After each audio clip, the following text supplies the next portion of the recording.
How is everyone doing this evening? We have a very beautiful woman coming in this evening. My homegirl, like my niece, my internet niece. We real tight like this. My girl Kenya or woman Kenya. Okay, now listen, brothers. Control yourself, okay? All right. She fine as hell. So, you know, don't y'all, get you tripping. So without any further delay, we're going to bring in the beautiful Kenya from Cali.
And here she is. Hello. Hey, fam. Hi, Kenya. Hey. You know it's I'm sorry to I just love you, and you definitely are internet cousin family, real life cousin family. So yeah, I'm happy to be here. But I just you know how much I'm crazy about you. I should have been called you, but since you was moving up in the world, I said, let me give you some air. Oh, sorry. We got to talk about that. How did that turn out? It was up, down. I got caught in, everything that's going on with the economy, and got laid off and got picked back up like 4.5 weeks later. Like you talk a lot about working the system. It took me a long time to finish my degree, but that piece of paper definitely helps me to make moves that I wasn't able to make before. Right. So when acts like that would happen, it would be a lot more impactful than what it has been. But I was just in the midst of all the chaos, where everybody else is really having a hard time. Folks, white folks, everybody I work with, Right. I was able to bounce back. Yeah, so it's still going good. I'm happy. Hey, so let me ask you something. Where do you live at right now, beautiful? Yeah, so Kenya from Cali, but I live in Atlanta. Okay. I live in the city of Atlanta, metro area. Yeah. So what's dating like there in Atlanta right now? Oh, you get right to it. So dating, it's interesting, right? I definitely try to keep my options open to expand, beyond just the metro area, the surrounding states, because we are grown and we can, move around. But there are a lot of single people. There are a lot of single men and women, 35 and older, 40 and over. I'm in the 40s. And it can be disheartening just in that I think everyone's trying to figure it out and not make a mistake. not choose the way they chose before.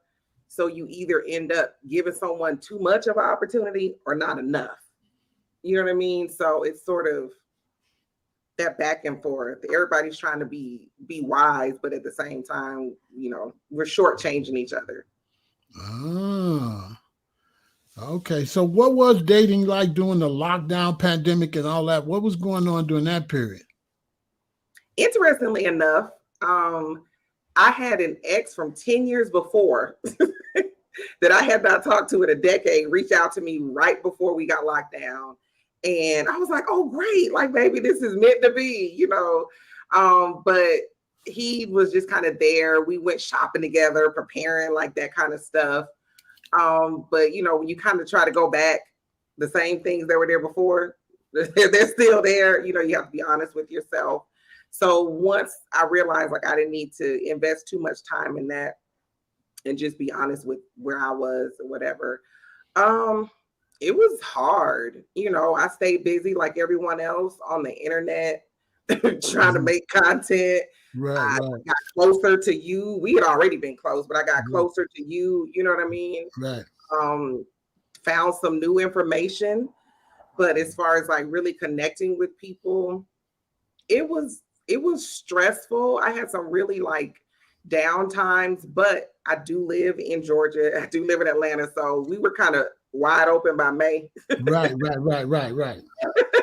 So I was still kind of back out there, like going to get a drink and Right, right. mingling. But it was definitely a time of reflection. Yeah, it was rough. Now, what's it like for a woman dating? Like, do you have to wait until the man asks you, or how does that go? Because I'm a man, I don't know. Um, I definitely I'm not the biggest flirt, so it could be difficult for someone like me. Like I typically you need to like show me like, hey girl, what's up? Then I'm like, all Right, right. So I right, have found myself learning to be more open, like definitely smiling and making sure that people know that I'm open, available, friendly. If right. it's gonna be a good vibe and a good conversation. Um, I do find myself speaking more because I realize that, brothers are a little more reluctant to approach you and put themselves out there. It definitely takes more work now than it did in the late 90s or early 2000s. Oh, Like it interesting. was, you could just meet someone, get invited to a cookout, make a whole new group of friends, you know what I mean? Right, right, End up with a boyfriend right. because you have a good conversation, far less baggage. But I wouldn't necessarily walk up to a guy, but I do speak first now. Hmm. And I 100% give direct eye contact and smile. Right, That makes my day better and it makes their day better. right. Yeah. Because a lot of times when they super beautiful like you, we kind of scared to say something, thinking, you got to be taken. That may be happening. Yeah, I'm sure it is, baby girl. Now, Yeah. what does a woman look for in a man that gives her signals not to date him because she might not be that safe? Ooh, ooh, that's a big one. We talked about this a little bit. Um, that's an interesting topic, right? Because I, I don't I don't think I don't think men understand like how much we have to consider like being safe. I to answer the question, but give a little bit of an example. I've actually been on a date. Well, even if I go on a date, I have to be mindful of how I carry myself, exit the date, what I say, so that the person doesn't get too agitated or too upset because Mm, I don't know them. I don't know where it could go. right. Be it that they could just kind of berate me verbally Mhm, or make me really uncomfortable. mm, If maybe we've been seeing each other for a little while, maybe he's driving me back home. Like you always have to consider your safety as a woman. So things that I look for in a man, definitely someone that's empathetic to that. This not offended if I say like, well, I need to let my best friend know where we're going. right? Right. If the brother's like, absolutely, you should. You know, so you don't Right. need to be out here just in these streets, getting in the car or going anywhere with anybody. Right. Um, not thinking of it just as a man and it may be an uncle or father or whatever. Like you would want you would want them to be looked out for. So if they're okay with that, and don't get too offended because I want to make sure that people know where I am. Also understanding I may need because I do mix in like dating online with real life dating, so I may need a couple of conversations to feel comfortable before we meet up, even though everybody wants to meet up and make sure you're not big. You know what I mean? You know what I mean? I get it they have a lot of catfishing, but just someone that's a little empathetic, like that's huge for me, and lets me know that even if it doesn't work out, it won't be a bad experience. You know what I mean? Because Right. I'm not gonna try to make it bad for them. I'm gonna be appreciative. I'm gonna be fun, cool, silly. You know what I mean? So, Well, ladies, on the side note, if a man is not concerned with your safety, don't mm, mess with him. He's not going to make a good husband. You want to get somebody that's always concerned with your safety. If he's not going to be a good man. In the door. So, off the top, if you feel uncomfortable, they should be going out of their way to mm, assure you that you're safe.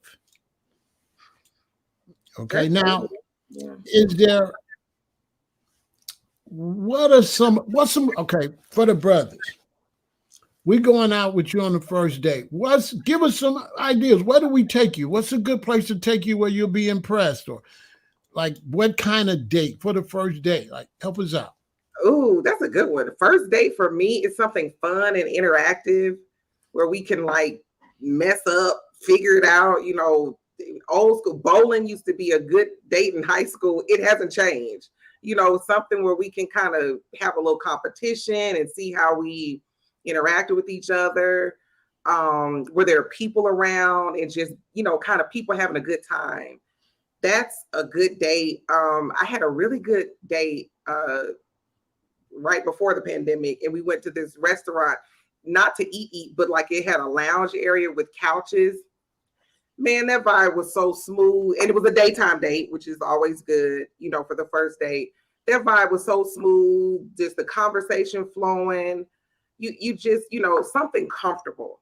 It doesn't have to be too stiff or too uptight or expensive, but just something comfortable where we can like have fun. Okay. Okay. Skating, bowling. What about if I'm going on a date with a woman, what if I pick her up and take her to a big, like a fashion mall, a fashion outlet mall? Would she like Ooh, that? yes. That's oh, you good? Yes, grocery stores, a big mall, an outlet mall, or a swap meet. Those are bomb dates. Oh my gosh, because there's just so much to talk about. You know what I Mm, mean? Like that's the best. Yeah. mm. Okay, so what are some of your complaints with dating? What's getting on your nerve with dating? What's the complaints? Mm. The main complaint that I have had and have is, I mean, it's the age old one. Like number one, what I'm really wanting is not necessarily wanting me at that same time, and then what's wanting me, I'm not feeling, in that way. You know what I Right. mean? So that's just age old. But specifically, um, and I've encountered this maybe reconnecting with some couple of gentlemen that I dated in the past, where I hear brothers complaining about the women that they have dated and what they're experiencing, or ex-wife. And I'm sitting on the phone like, and I'm the exact opposite. But you won't even, spend the time to focus on what you're looking at and what I'm bringing to the table and my energy. And then I'm nothing like it. Like I've literally said it, not to like a new guy that I'm meeting, like really trying to sell myself, but I've said it to an ex, like you literally just sat here and talked about your girlfriend and your mama and her Alzheimer's. And I was like, I dream of being able to, have a husband and help him with his parents in their latter years and loving on them and even bringing them into my home. And I was like, but you won't even hear what I'm saying right now, right? Because you're so caught up in the passion of the cat and mouse game, you don't even recognize what's in front of you. So that's frustrating for me on a personal note. Just because I think I've done a lot of work and I understand myself. Mm-hmm. And I think I run into people that may not have done the same amount of self-examination. I think they've examined their past relationships, but not necessarily understanding like legit what I need in the real world. You know what I mean? To make the rest of this part of my life really be good. Right. Well, brothers, hey, don't bring up your past girlfriends ever. Okay. Don't bring up your past girlfriends. Don't bring up your mama. Listen, don't do that. Do not bring up your ex. Do not complain about your ex because your new woman, she's going to think you're still butthurt over your ex and she's not going to believe you like her. Am I right? Definitely going to believe that you have not grown from that situation. Right. Exactly. Exactly. Yeah. Exactly. So great advice. So you already said the relationship's a little bit harder nowadays than ever. Now, I had this girlfriend. She ended up being my baby's mama. But I was hanging out at her place, another day at her place, staying late. And one night I went home and I'm thinking, maybe I should have tried something. Okay. Am I waiting too long? Is she getting the vibe? So yeah.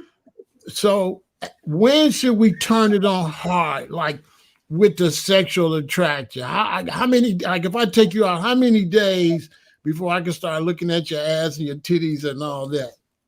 That's a good question. Okay, so to be perfectly honest, I'm very affectionate, which means that for me, I like a lot of buildup. So I want to know that I'm desired pretty early on. I don't necessarily need you saying you like your ass look good, that kind of stuff, but this is open.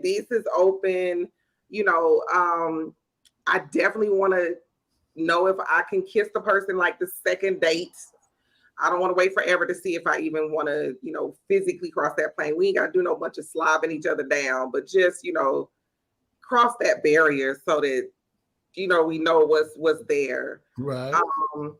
But yeah, I like to build up to it. But if someone wants to get like sexually intimate, for me, it would be the kind of conversations that we've had and like the consistency in the communication that will make me be open to us taking it to that next level.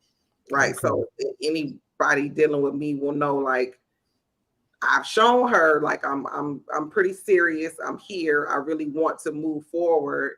Or you'll know that you haven't been consistent. So I'm probably not going to be open to it at all. Right. Yeah. Now if you keep time is on that. if you keep going out with me, if a woman keep going out with me, I can hit it, right? Or she wouldn't go no more, right? It depends on the dude. If he's stressed out about how the finances are going for the date, if I'm not ready, I'll just go ahead and pay. Let's just go Dutch so we can keep going, getting to know each other without the stress. Because I don't want you feeling like I have to do something I may not be ready for. Right. And I don't think sometimes in that conversation, people don't have a lot of grace for what may be going on in my life or theirs. Right. I may be having stuff at work, right, where I'm just not ready to put myself in a position of being that vulnerable intimately and sexually, because it takes a lot out of some women to really, be prepared for that. It could be family stuff, you know what I mean? Where I need a moment to get to know you and feel comfortable and know that you're going to be there. Right. And I think this goes back to us knowing ourselves. If you need to be in a very physical sexual relationship early, then that's the kind of woman you need to figure out, who she is, and then go with that. Right. I'm a turn up with my man, but I may be, I need a little bit more consistency. But yeah, I mean, if it takes the pressure off, I want to have an adult conversation about it. Maybe we need to slow things down, or I got it this time, or let me do it. I'll plan something nice. Right. I got you. Depending on his experience, right? Because I'm understanding that we all come from different experiences. So maybe he had a really bad experience about being used or led on. Okay, I hear you. I don't necessarily want to depend on a whole bunch of whining and complaining about it. You need to be wise and have discernment yourself. But I'm willing to work as long as we're communicating. Okay, that sounds good. Now you real fine. I'll be trying to hit the second date, so you'll probably hate me. No, I don't want to be laid up. I told you. Hey, listen, you're gonna have to say no 1,000 times. I'm gonna be cool with the no, but I'm gonna keep trying. Shit. I'm gonna say no, and we're gonna slap 5 about it. But you're gonna have to be no. I'm gonna be like, hey, whenever you're ready, boo boo. So does a man have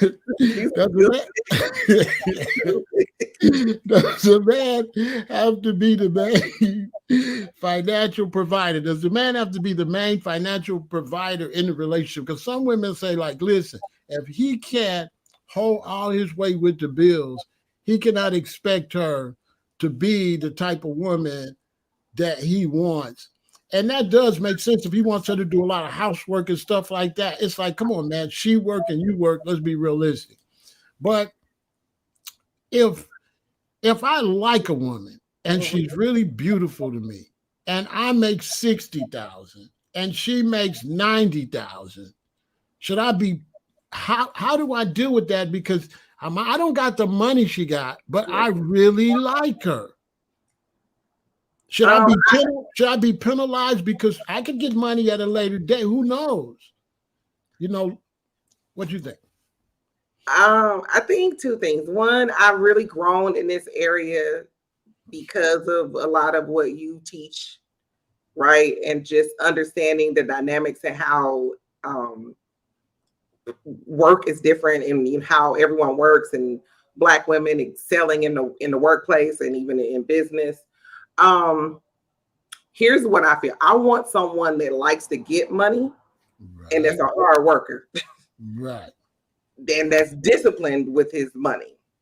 Right. Those are important characteristics to me. So it's more about the character of the man than him paying all the bills. I want us to grow together and to build. If that means he's paying some of the primary living expenses, but I'm putting more towards our retirement, because maybe with him doing that, I can bank, if I'm making whatever, I can bank 40,000 that we can invest and we can grow, then that's what I'll do. Because let's make it happen. I want to build. I want us to be working towards something. I mean, I can't make myself not be a woman and not like the feeling of someone, taking care of the basics, but we're still a team. So what we feel comfortable doing is what we feel comfortable doing. Right. If I know you talk about vacations all the time and look at the beach over there and look at the beach over there. If I'm the person that wants to take, a big week-long vacation, and then that's what I would pay for. I gotta say, oh, you're gonna be so excited when we get there. Would you just wait to see what I got, done? Right. The $2,000 I'm doing for that, and I'm still putting the $20,000 towards the investments and our future and our business. Right. So yeah, it doesn't have to look a certain way on paper for me with that. But at this age, I do meet a lot of, especially, and I live here where housing was cheaper in Georgia. So I'm running a lot of men that have their own home already, so they're used to paying the mortgage. Right.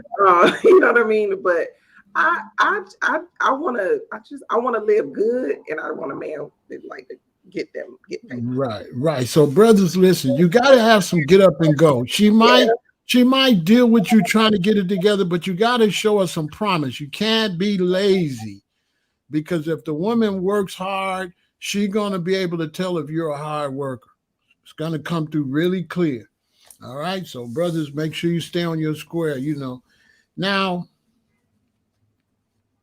how long should a woman deal with a man before she gets tired of waiting on him to ask her to marry him? Like, Ooh. you know, you with him and with him and with him, and it's like, is he just trying to get a free ride for a long time? When is he going to commit? How long should a woman wait for the sisters out there? She Um, dating. if someone asked me my advice, I would say that 2 years is well at the maximum over at this point, over 35. Because you got stuff we need to get to building. We got Right, stuff to do. Like, what is our plan for the future? We're not just laying up and chilling. You know right, what I mean? right. We got this family stuff. What's going on with your mama? Your dad? Like, we got stuff to do for real. I would definitely at this point, well into my 40s, after a year, we really need to know what we're doing. Um, but the 2 years we need. Yeah, I need to know why you don't know if you want to be with me, because then maybe I don't need to be with you. Right. You're wasting time. I We're got you. wasting time where we could be really doing something productive. You know, Right, I get that it's hard. I don't want to make the mistake. You know, I don't want to be with no fool. You don't want to be with no crazy woman. I've heard it all before. You know what I'm saying? But yeah, we'll be all right. People get married and get divorced every day. hey, jump on the water and swim. Jump out there. Keep Jump it. out there and swim, and if you live, you live, and then you swim again. Right? Don't I get knew one scared. song said it's just tuition. It's the lesson. Like, come on. Okay. So now, how is it for women with no children to Mm. date a man that's got children? Woo, What's that like? that's deep. And I've experienced this recently, either where they have children or they don't. But I get a lot because I don't have children. I always did want them, just didn't work out that way. Um, I get a lot of guys that are like, "Oh my God, that's so great! You don't have kids. Like you could just, come and go, and we don't have to make no arrangements." I'm like, "Okay, yeah." However, that means I got a lot of time on my hands. I don't have to get nobody ready for school. We ain't got to do no homework. I ain't got to pick nobody up. I ain't got to talk to nobody, care about their emotional. I ain't got to feed them. I don't have to take it. There's a lot Mm-hmm. that comes with kids. I Right. don't have any of those obligations. So it's cute, but that also means that I need a lot more quality time in the getting to know you process. So that being said, it could be really hard dating someone with kids, especially an active father. Mm-hmm. I found that if they're an active father, what I said one time, that it feels like you're single married still, right? Like if you live in the same city, you switching days for picking them up. Somebody has an activity. Right. It's a barrier. If the dude Right. is actually an active father, it's a barrier to really getting close with them because Right. they're always so focused on their children and not appearances only, but appearing and showing up, like fighting with the ex-wife or with the baby Right. mama. Like, I'm here too. You ain't no better parent than me. You know what I mean? Right. So, Right. it takes a lot of patience. It could work if the man communicates and knows what he wants. But if he's trying to play it by ear and fit you in, yeah, it doesn't usually work out very well. Right. You need to have kids too if you're dating a man with kids, and he's Mm. Mm. Mm. it's rough. Yeah, Mm. That's very interesting. that's a rough one for me. Yeah, I'm sorry. So there's a lot of times when you're dating men, uh, they tripping over their baby's mamas a lot, huh? They compete with them. Yes, they Mm. compete. It there sometimes a single father can be worse than a single mom. Like they may not even have the same network or village. So they don't, if it's their weekend, they can never not have the kids on their weekend, right? Like, so they can't say, oh, okay, it was my weekend coming up, but let me see if I can make arrangements with, with my mom to see if she can keep little Bow Wow for, 4 or 5 hours. Right. They never do that. Whereas the mother, who may be the primary caregiver, she's gotten into the groove and she's like, oh yeah, my sister keep the kids on Saturday. Right. Okay, my sister keep the kids this weekend. Right. Or their daddy can keep them this weekend. Right. You know what I mean? Right. But I found like with the men, and don't let them be divorced. They're so competitive with trying to make sure that they're present, and nobody says they're not being present. You can't you can't get consistency. Yeah. So okay. So where does it look like it's going for Black couples? Does it look hopeful? Is it discouraging? I see so many of my friends, either like from college 25, years ago, just now getting married. I have 2 very close friends that got married at 47 and 49. Beautiful women, not uptight, not lame, sweet, caring, take care of them, all that good stuff.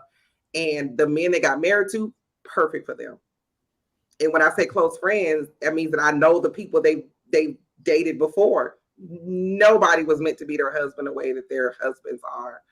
So I see it so much now, just personally and in my timeline, people that I may know from a distance, just getting married at 45, 49, 52, and just living out the other half of their lives in partnership. So I do see a lot of hope.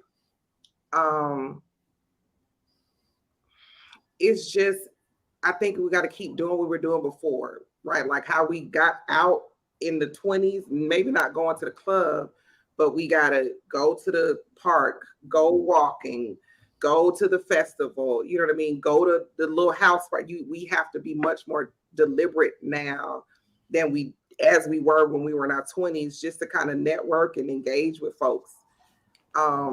And give people a chance, because I see it happening all the time, even though it seems like it's never going to happen some days. And you get so disappointed when it doesn't work out and it seems like it's going to work out. I do have a lot of hope. One thing I will admit, I was talking to this gentleman recently he's from Alabama, from a small city in Alabama. And it was just refreshing to talk to someone that wasn't caught up in all of the Black man, Black woman relationship stuff online. Right. Heard of some of the internet people. He had his own, experiences, so similar in life experiences, but it just he didn't have a lot of the sensitivities of brothers that I may meet that live in the city that sit and listen to a lot of the stuff that I was listening to, which I had to pull back from, even from the women, just pull back from the bitching and moaning. And just my whole thing, like I told him 1,000 times when we were talking, I just give you grace. I'm giving you grace. Like I'm not. He talked about, or a guy, he shared about infidelity in his previous marriage, and I remember I forgot, Pharaoh, that he had even been married, because I knew I had to compartmentalize that story he told me so I wouldn't be judgmental. Because had I processed it the way I normally do, I would have been asking questions. Okay, well, did you not know this? Or what happened? Did she say? Or wait, what? How did it happen? It was weeks later. And I was like, bro, I literally forgot you were married. Because I have to give you grace just to get to know you, or I'm going to shortchange myself, and you're going to be shortchanged in this experience. So it's not easy to do, but we just got to be patient with each other. Interesting. So so what's up with online dating? How's that? What's that about? You don't talk about this often from like this kind of conversation. I know you talk. It's interesting. I will say, I run into a lot of the same personality types that are online. And I'm sure brothers would say they do the same. Probably someone that's a little bit more opinionated, you know what I mean, and whatnot. But there's a lot of tension because the guys want to make sure that you're not overweight. Yes. And so then they want to rush and then get to the CU and do all that. And then from my perspective, I'm like, okay, I'm not, but I want to get to know them and make sure that they're not going to be very temperamental and maybe a little too aggressive or angry the way that I've run into a lot of brothers. I find that online, it's just not a natural way to date. So some of the brothers that I meet, they're just in a very frustrated place because it's like a lot of rejection and a lot of disappointment in a short window. Right. And it's not good for the psyche. So it's like where I'm like, okay, well, let's just talk, get to know each other and this, that, and other. They're like, no, they got the list of questions, they got the answers, this, that, and other, and when we gonna meet, and let me see. And I'm just like, whoa, can we just kind of start from scratch with each other? And it's hard to get that. It's hard. But I mean, over the years, I'm old school. I'm in digital marketing for like my day job. So I've always been comfortable with technology. I met a dude from Chicago before the internet was popping in 2001. And he was in payroll and he flew down to see me back then. So I'm comfortable with meeting people and, establishing a rapport. Right. It's nerve-wracking, but I've met a couple of guys over the years where we actually had a substantial relationship and they were cool. I learned a lot. They were healthy, in a healthy space mentally. But then I've also met people that were just like real uptight. Real uptight, wound too tightly.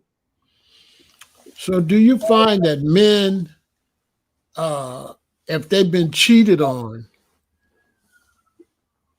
do they ever get over it? Does it bother them a lot? Does it ruin their future relationships? That was the recent person. I haven't met anyone that has moved past it. Usually they talk about it a lot. And even most recently where the gentleman wasn't talking about it a lot, he was just looking for stuff. How I talked to the waiter, how I did this, how I said that. I found that a few of them, I can't, not generalize them, but a few of the guys that I've conversed with that have had infidelity, and that may be the reason why they're not with the person or got a divorce. They don't trust at all. And doesn't matter like how pure I try to be with the way I communicate and show my heart.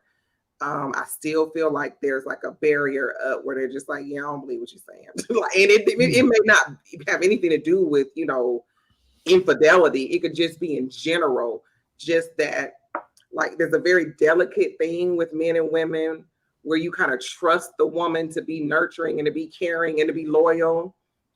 And once that's broken, maybe if it happens in a younger age, they can get over it easier. But a couple of the brothers I met that it happened in their like 30s and 40s, it's deep. Now, I got a really interesting question. Now, are the men in Atlanta blind? Because you should have been married. Facts. Okay, see, everybody Stevie Wonder down there, like, what the hell's going on? They're not blind. I know myself, and you and I can be on the phone for hours, debating. I'm opinionated. I am easy to get along with in a relationship setting with a brother that knows more than me. Because then I can listen and respect what's going on. I need someone that's actually read books. You know what I mean? Like I'm just it's just the way I'm wired. And so it's not them, it's me. I've done myself a disservice by not really kind of putting myself in environments where I can engage with people that are comfortable on that level. I like somebody cute. So, I never was like really a bad boy kind of person, but I'm like, oh, he's cute. Okay. Mm-hmm, mm-hmm. Um, yeah, they're not blind, just people. I don't know. My picker was off. It's been off for a while. It's better now, but my picker was off. Mm. And I'm still in this, Southern HBCU Mecca. I went to a black college. So then I had that fantasy of, it working out with someone that I went to school with. And, he looks good on paper and I look good on paper. And then we have this family and all these friends and do these events together. And that doesn't mean it's going to be the perfect person or the right man for you, for a husband, right? So I've been caught up in that, fantasy life, and had to be honest with myself that I was putting a lot of stock and energy into that being my reality. So Interesting. yeah. So now I know you got a lot to do. So I'm gonna ask you a couple more questions because you told me you got something to do. So here's the thing. All the women that's watching you right now, give the women that's watching you some advice so they can, get it popping, so they can get to dating, so they can give them some overall advice when it comes to relationship, marriage, dating. If you had every black woman in the world watching you right now, what advice would you give them concerning getting out there and finding somebody? That's a good question. All right. Number one, focus on your health. If you need to lose weight, lose weight. Eat more vegetables, drink water every single day, read and learn about health and nutrition. It makes a difference. Like even with me, being single and wanting and ready to be married, it still is huge when people run into me that haven't seen me in years, and like my skin looks good, I look fresh and refreshed because it's coming from the inside. Mm-hmm. I have days where it gets rough and I don't want to be alone anymore. But when I look in the mirror, and I look at my skin and how I feel, and my blood work is good. I'm a huge proponent of getting your blood work done at least twice a year. I know I have a long, healthy life ahead of me, God willing, and the creek don't rise. Mm-hmm. If you need to talk to someone, get some therapy. I advise Black women to get a Black male therapist, get someone that can challenge you out of your comfort zone. That's what I did. And just learn to give people grace. It's not easy, but learn to start from scratch with every single person you come in contact with. Don't hold anyone accountable for anything that's ever happened to you in your past. Because I found I've missed out on quality exchanges. It may not have been my person, but quality exchanges because I was putting people in a box. So just, learn to not put men in a box and give them grace, because they'll show you grace as much as they can if you do that. And this was something that helped me a lot. This last one. My good friend, Miss Doris, she told me to write down my 5 non-negotiables, but it had to be character based. Mm-hmm. The character of a person is what determines all the other behaviors. So for me, that's the man has to have integrity.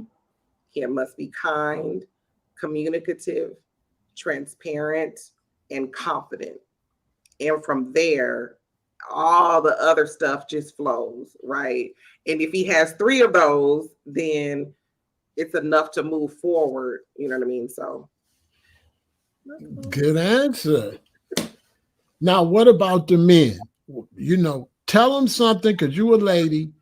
Tell them what they got to do. Like, what we got to do, we got to get together. Like me, I'm a moron. So if I want to go out and find me another wife,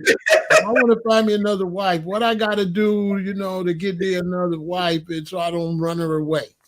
You different. Yours need to be to go on a damn vacation and be happy about the vacation. Mm-hmm. Give that lady a date night, 2 nights a month, and not be complaining. That's yours. But in general, it definitely will start with the same thing. I'm online. So many brothers with just a graveyard on their stomach and on their chest and on their heart, and you could just see the rings on their necks from just the pork and the meat, and we're just not healthy.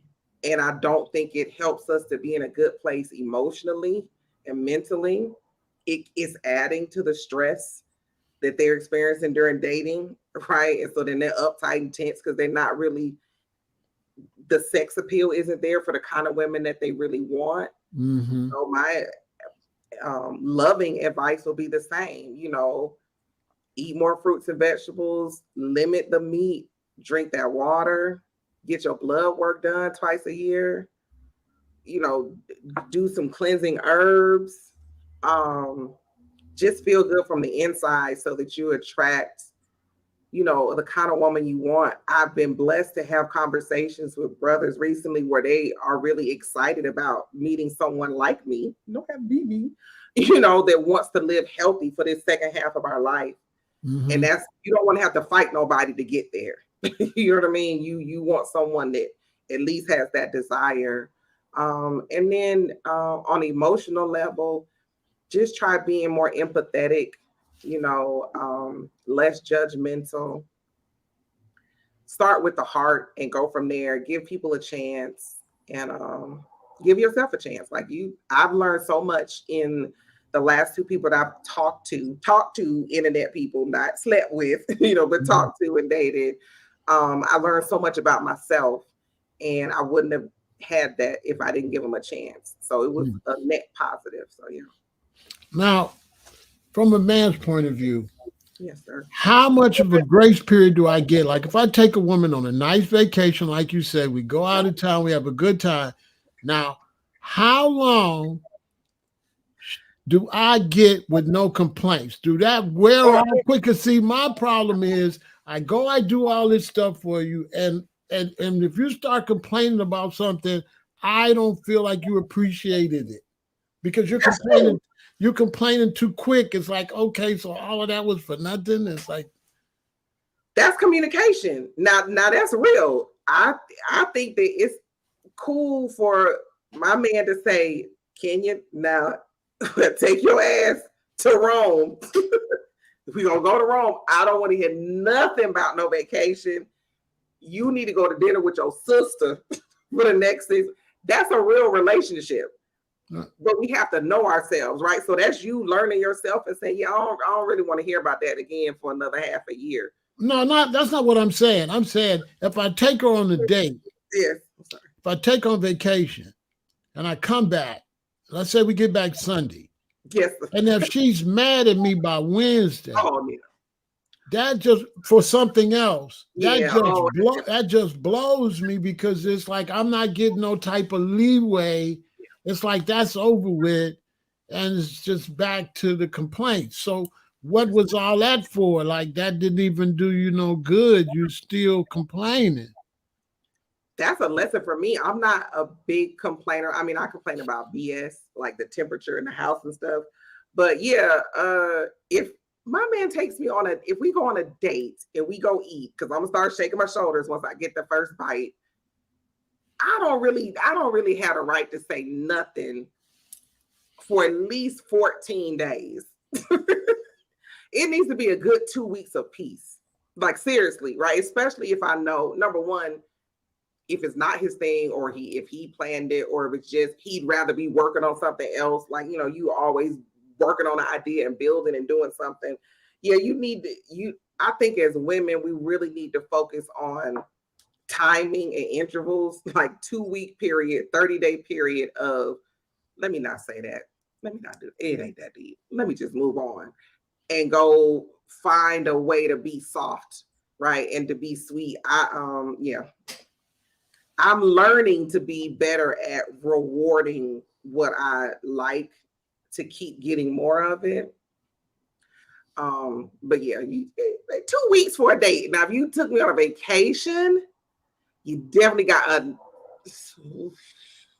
60-day Because you know moratorium. my thing, what I've had experienced is that uh women I've experienced, they're very good at remembering what they've done, but they're Mm, not too good at remember what the men do. It's a lot of stuff goes unnoticed. I yeah, don't know if a lot of brothers y'all go through that. Like a lot of stuff that's really loving.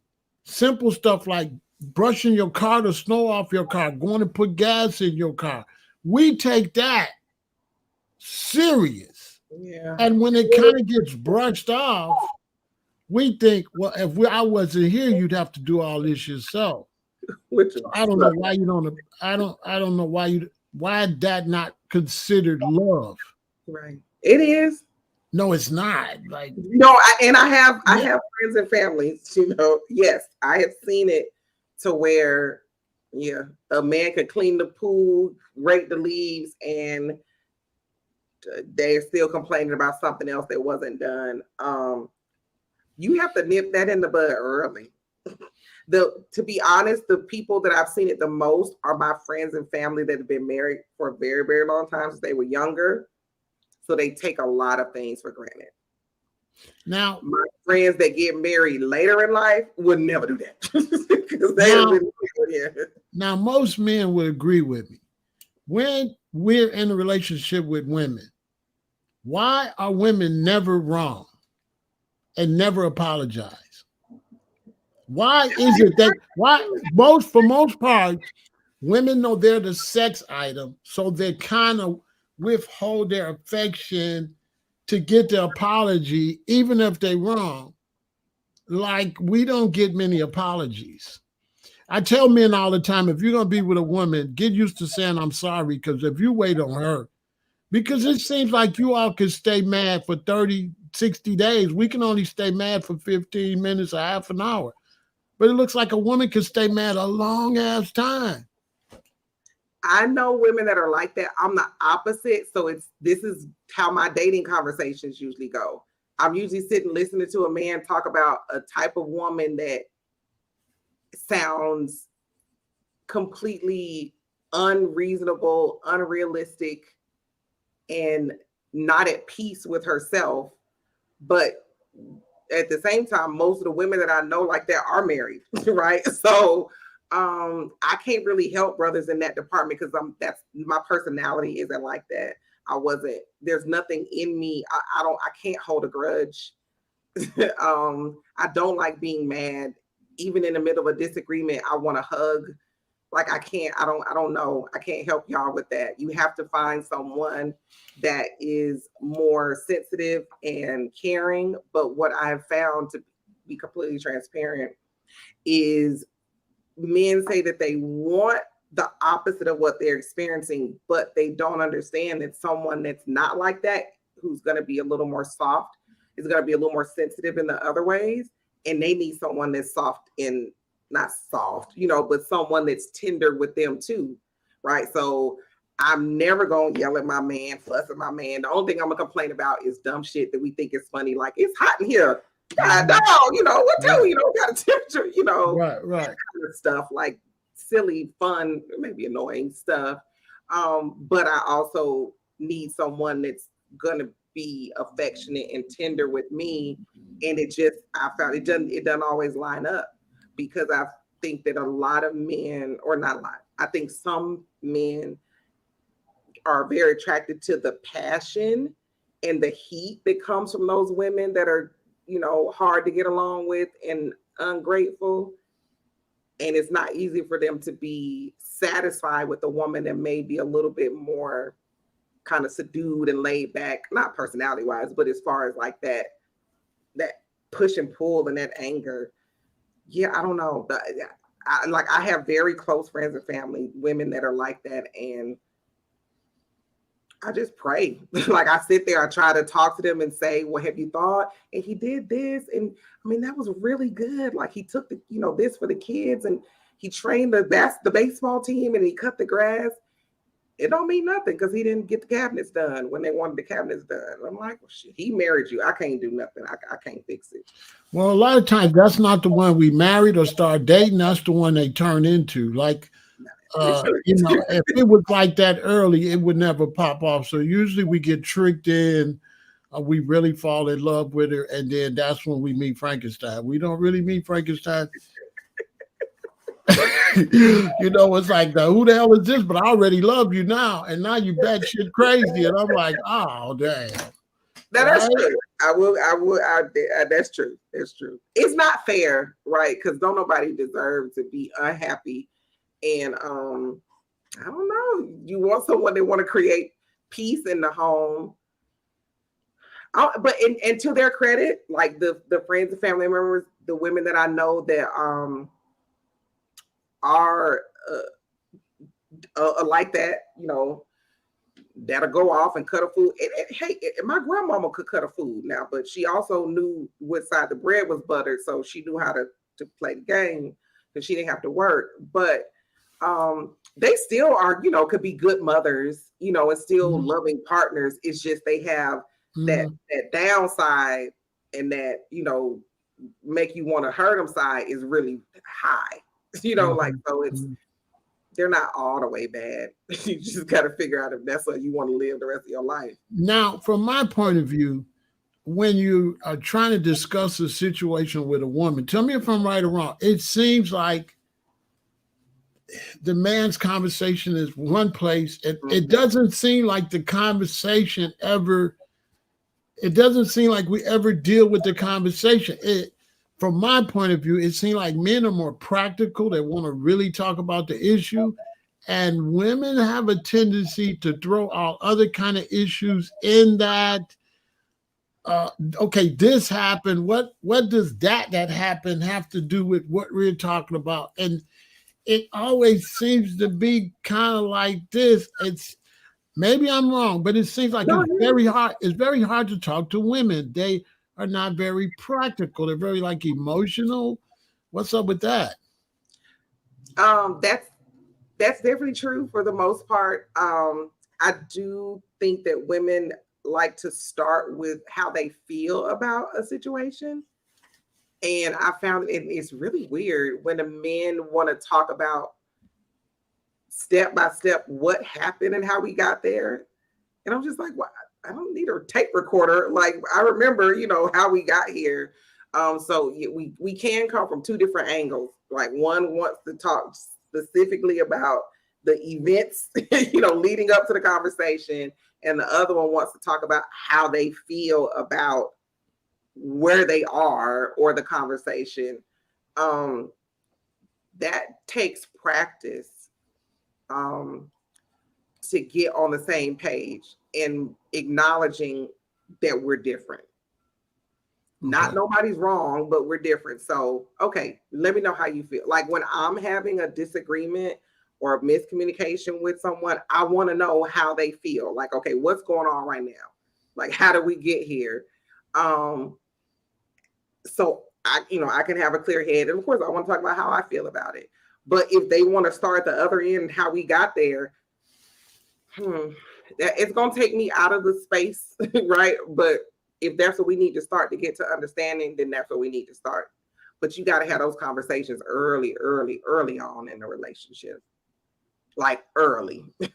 Not, the first couple of, you need to be dating and having a good time and know you can enjoy and have the experiences. But it's communication, I found. And the good part about dating, at a mature age, is that you kind of know where to start. You got to start having a conversation about, okay, so we having a disagreement. Can you just have, an unemotional conversation about how we got here and what I want and what you want? And if not, okay, then what do you need? Let me know. And then I'll let you know if I can meet you there or not. Now, from a man's point of view, yes, it seems that when we're with a woman, it seems we don't know her. Her girlfriends know more about what she thinks and what she wants than her man.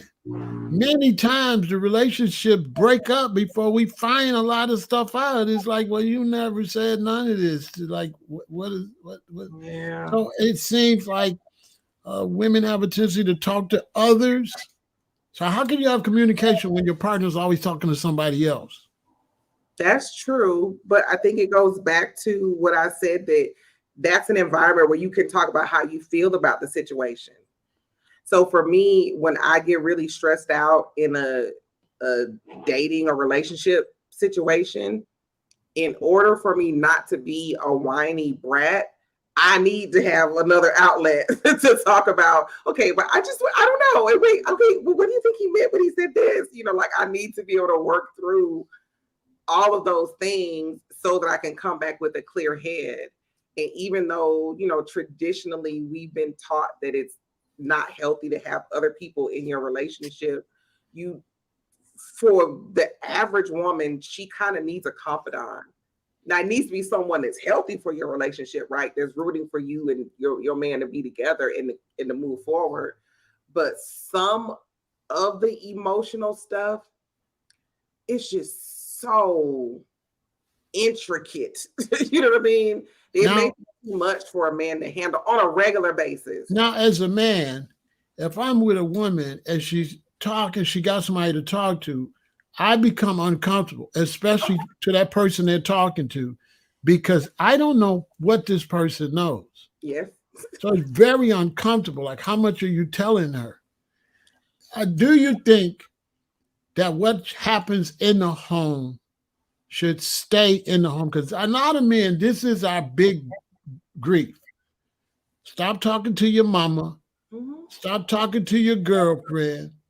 If you don't want to talk to me, keep it to yourself. But talking to everybody else also adds to bad advice Oh, because if you're with your woman and you're the happy couple and your woman's talking to somebody that's not a couple or happy, they're gonna give them bad advice because she's single, she ain't on nothing, or she could like your man and all of that. So the no. advice from outsiders is like same for a man. And advice Oh, definitely same for the man.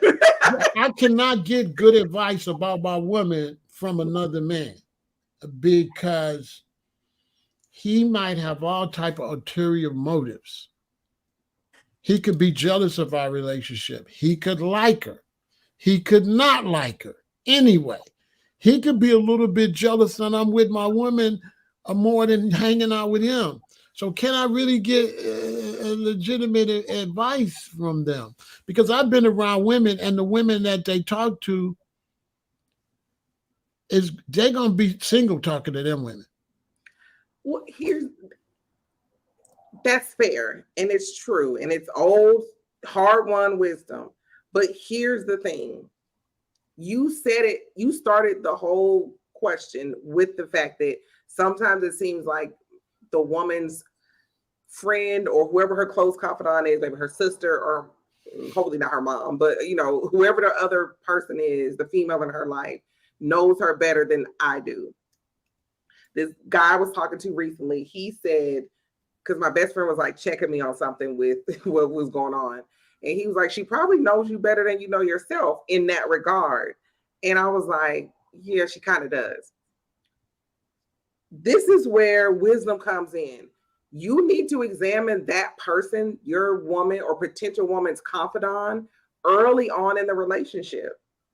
My best friend, my confidant, when she recently married, when she was single, she gave me similar advice to what she gives now. Now, of course, it's a little bit different and good because she's married and she's just like, girl, it's hard. So you just focus, don't stress out right now because it's hard when you get on the other side. But she's always been a proponent of me being in a committed relationship, being reasonable, being loving, being thoughtful. That's just who she is. And then me on the other side as her single friend when she was dating and then when she got engaged, now that she's married, I was always a proponent of how can you make this better? How can you find more peace in your relationship? How can you communicate? I have told her before, you don't need to be talking to me about this. You need to be talking to X, Y, and Z, whoever, your husband or, not to be specific, boyfriend or husband or fiance is. So that's just like learning who your ladies' friends are. I do think there are things that need to be protected in a relationship and in a marriage because it will come back to bite you, but it will come back to haunt you. But I also know my grandmother still, she had a best friend, Aunt Mary. They kept each other sane, right? All that look,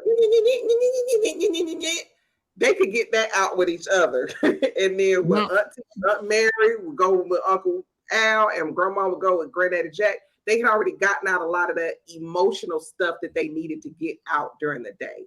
Now, for a man, brothers, I'm going to say this. Like, if I meet you, if I'm dating you, my attitude when I meet your mother, your auntie, your girlfriend, my attitude is, I don't want to marry y'all. True. I just want to marry her. I want y'all to get lost. Like, get lost. I only want her. I don't want this whole package. Sure. I don't want the girlfriend. She got to get lost because I'm not marrying. I don't want to marry all of that. I don't want all of that with the package deal. And for men, we get this big package deal. Even sometime now, the men are coming with a package deal. Well, you meet a man and he's got all his boys. And like, that's not a good husband with his boys and he talking to his boys. Like, my daddy never had no boys. My mommy never had no girls. True. Like, I don't, so usually when I'm on a date with a woman, I meet the mama. I'm usually pretty stern, like, mama, you need to go find daddy. Like, where's your man? You need to go, where your man? I got this, like, your services are no longer needed, mommy. This is my woman now. It's not your daughter no more like that. And, please stay in your zone. You see these situations where relationships break up and these men shoot the mother, because the people is all in the mix. I don't think that's healthy. I think women make a mistake. I think women make a mistake talking to anybody outside the relationship, because at the end of the day, when you go to counseling, they're going to say you need to talk to each other. Yes. But how could you do that if you're talking to somebody else? Those are words that should be going. It depends on the person's confidant. It depends on the person's confidant. Like for me with my mom, with all of her great qualities, I wouldn't go to my mother for relationship advice because she's going to come from a different angle and protective or whatever it is. Even if she thinks I did something wrong, it's just not going to be healthy, right? So you got to know that you need to choose a woman that's wise. There are times when I'm first getting to know someone, I'm not going to talk to the 2 or 3 people that I'm close to about the situation. If I feel like I'm tripping, I have a person I can go to and say, I think I'm tripping, or am I tripping? And they can help me get refocused. I just think that there's just like the women that are hardly satisfied. I think that's a personality type, right? And then it's true, and those experiences are true. But I also think that there's a negative connotation about a woman having a confidant or a sister or a best friend, and then it's always going to lead to, some tragic situation, or that it's a negative, or she's going to be hating, or she's going to be hating on the man. And I've seen it where I've had some really close sisterhoods where I was never right and the dude was always right, and I'm that kind of friend and confidant. I'm like, nah, he's a good man. His heart is good. Like, what can you do to fix this situation? How can you communicate with him better? Because to your point and to the point of that guy I was talking to, I know that heifer. I know, her shortcomings. Mm-hmm. My best friend knows me. She told me, because it's really recent, to be personal, a gentleman I was getting to know, she was like, okay, you said he's hosting an event of 65 people at his house for Thanksgiving. I was like, yeah. She was like, I'm going to need you to know already next week, it's not going to look like what you've been looking like. Don't expect him to be available the way that, he's available now. Calm down. She did this 2 weeks before the event even happened because she knows my negative traits, not because she's looking to hate on him and he can make time. You don't take but a second. It's a text. She was like, find you something to do. Well, ladies, let me give y'all some advice from a man. There's only two type of men. Okay. There's only two type. A man that likes your girlfriends will fuck your girlfriend. And a man that don't like your girlfriend only wants to. I'm telling you, if a man is all cool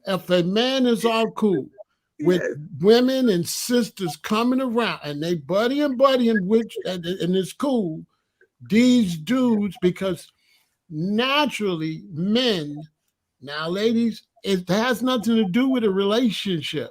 Right. We're territorial. Yes. And we want to protect our territory. So if I fall in love with you, I don't want nobody around but me. I'm going to be territorial. And if it's your relatives and it's an intelligent situation while you're dealing with it, that's acceptable. But the girlfriend, because I'll give you an example. I met a woman. We started dating. I'm going by her house all the time. The phone's not ringing. The phone's not never ringing. Nobody's coming to the door. After us hanging out about a month, 6 weeks, we decide to go out, have a good time. We go out to the club to listen to some reggae music. This was in California. So now when we go to the club and all her girlfriends see me with my new woman and they see her with a new man, from that day, they start calling and coming to the house. Now, mind you, the phone never rang when they did not know that I was dating her. Now, one of the girls used to flirt with me before I started talking to her. So this girl is coming by playing buddy, but what she don't know is I could fuck that girl. So men and women, listen. If your woman does not like your homeboy, get rid of him, because she can pick up that he would come at her. Right. And if your man does not like your girlfriend, you got to get rid of her. Because you have to make a decision. Do you want to be with me or do you want to stay with your girlfriend? It's non-negotiable.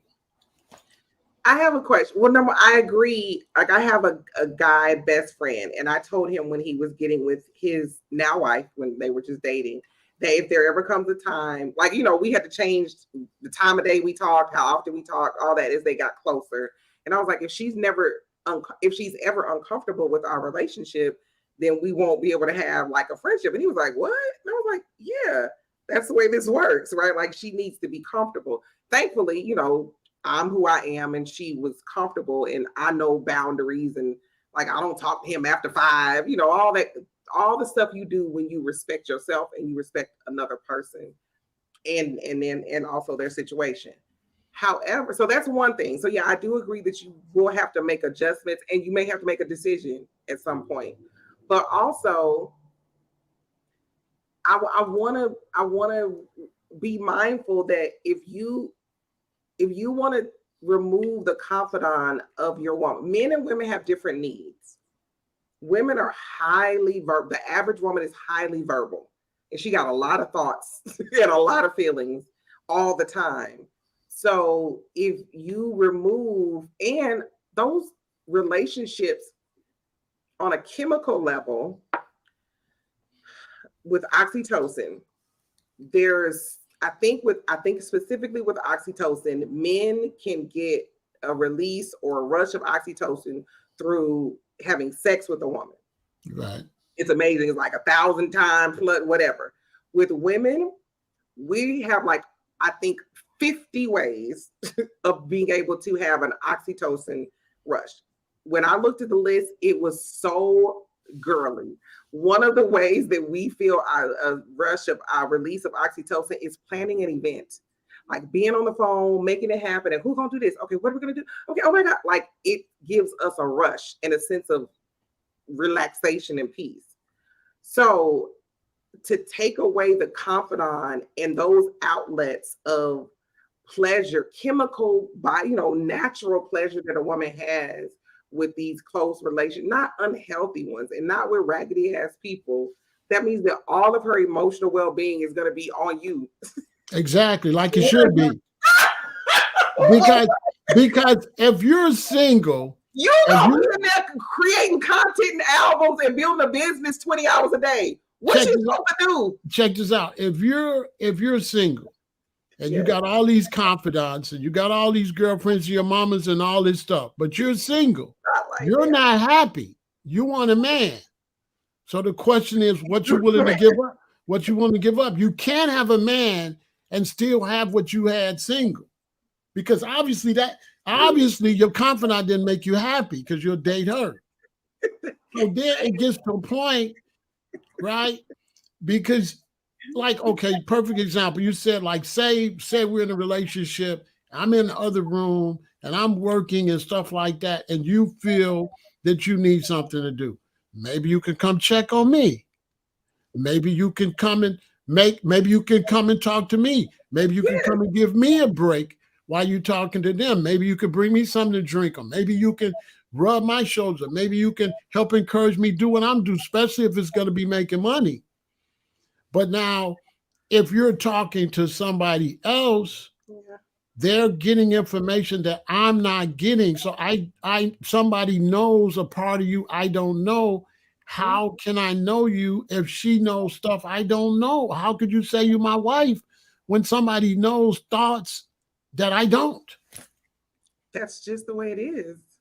Like, if you're working and then I come in there and I'm of service to you, then I'm not getting what I need in that moment, which is to talk about which sticky notes that I should get, because they're going to be better for organizing the house. There are some things that as a woman, you need to talk about with another woman because they can relate and it's not going to feel like a burden to them. If you call and ask about sticky notes, you're not talking about me. That's fine. Oh, well, yeah. I mean, yeah. Okay, because let me show you something else too. From a man point of view, man, now check this out. If I'm in a relationship with Kenya, and one of my buddies called me, if he asks anything about how Kenya's doing or anything like that, that's not the dude you want to be around. Yeah. Because this dude is trying to get in your business. A lot of men want to ask you about your woman, want to ask you about your relationship. They want to cry about their relationship. And no man should be on the phone telling me about his problem with his woman. Go talk to her. What do you want me to do? Like, everything you telling me, she don't know none of this. I guarantee you she don't know half of what you're not expressing this to her. So I know you need a confidant, but my thing is, it's valuable information that should go to your mate going to that person. I understand. I agree. I understand what you're saying. I agree that, but I said this, you should guard your relationship.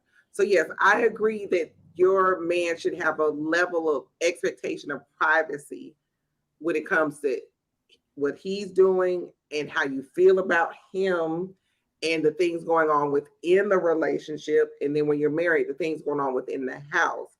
What I was saying is there is room and there is a need for a woman to be able to have a trustworthy confidant, hopefully not her mama, a trustworthy confidant where she can work through some things.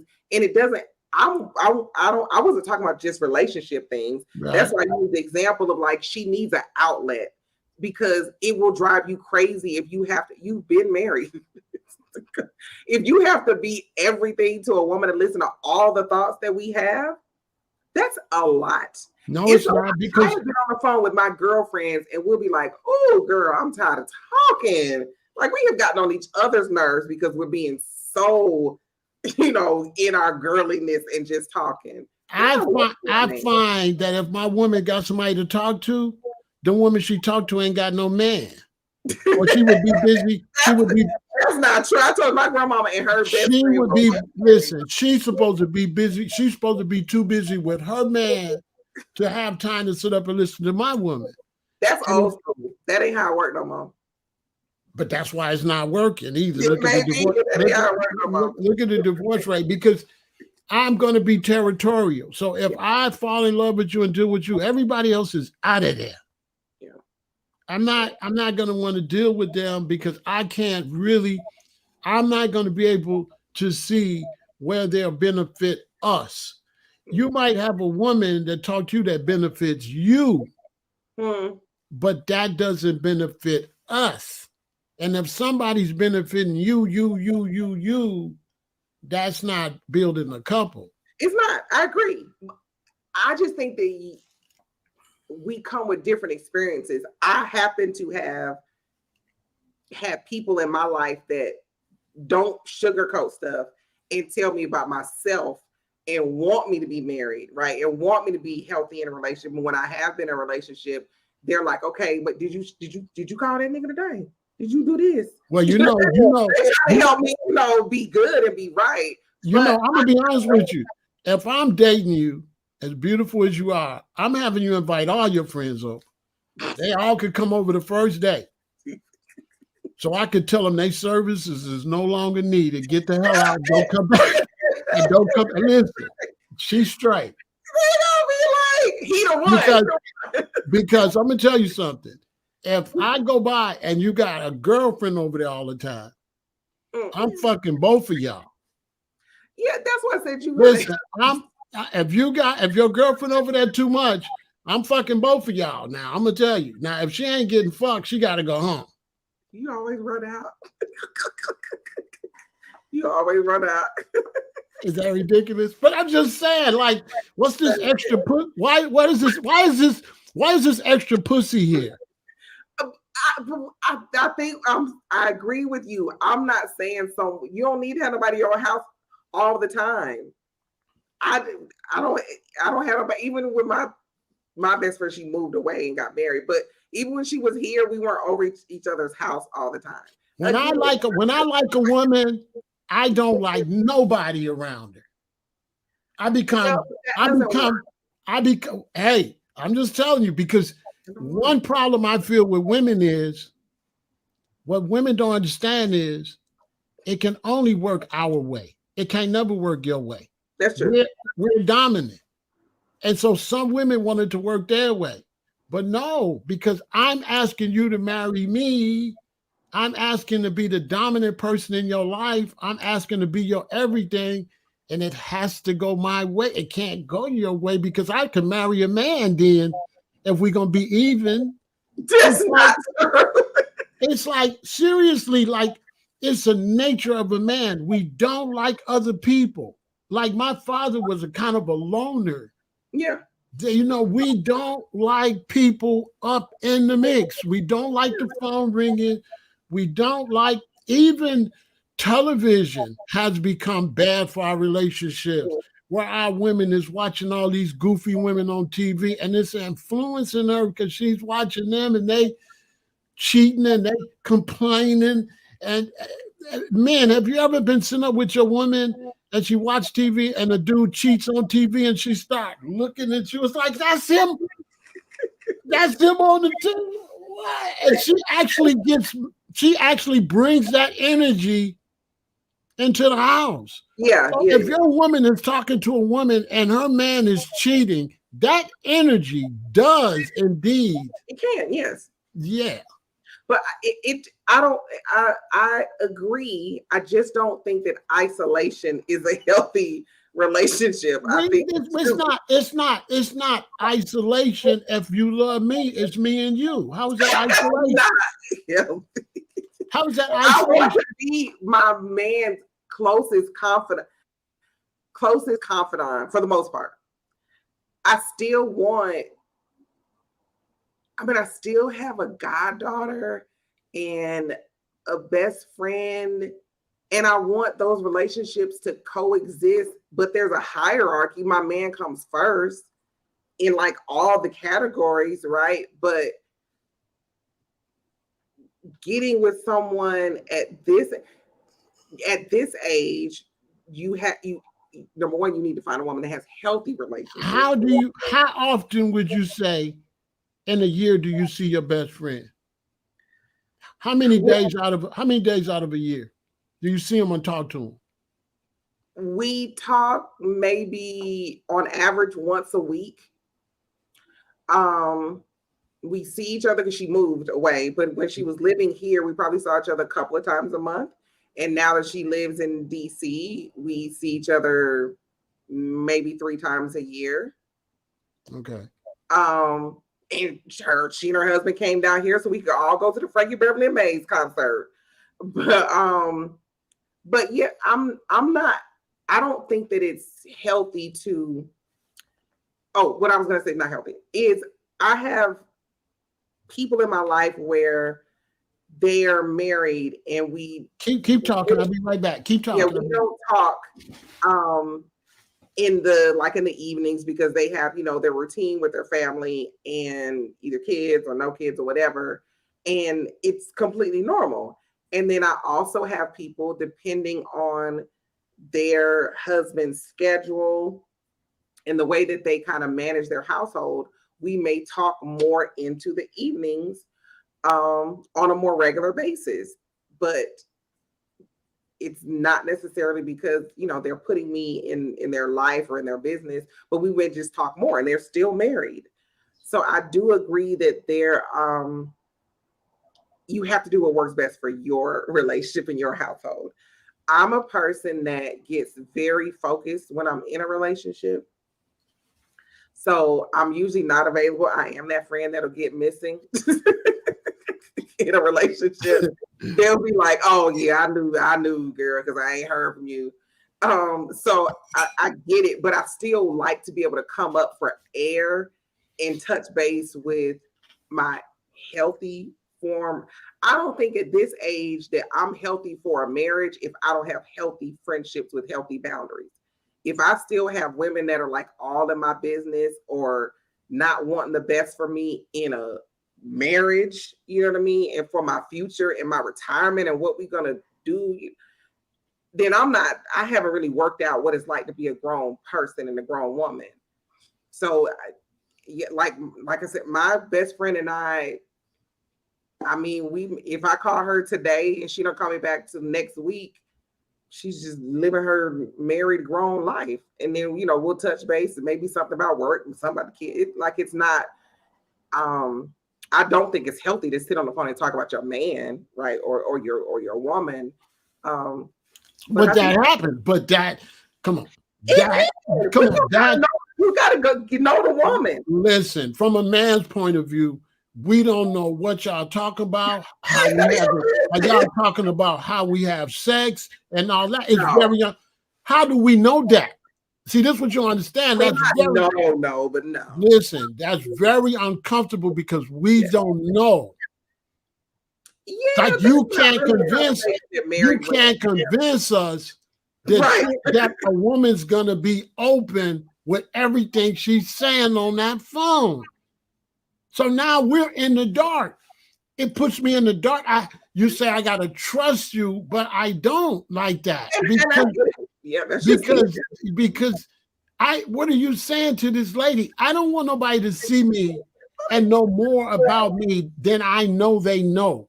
That's very uncomfortable to meet a person and they know things about me and I don't know what they know. I get it. That's and now I'm like, I'm not going to be comfortable. So when I see your girlfriend, I'm not going to be comfortable around her because what does she know? Yeah, those are your inner thoughts as a man. I get it that those are your But you deep know thoughts. what? As a 64-year-old, I'm 100% correct. They Yeah, definitely be yeah, know. no, Listen, feeling it. let's keep it real. They definitely be knowing shit they don't supposed to know. This is a fact. Yes, yes.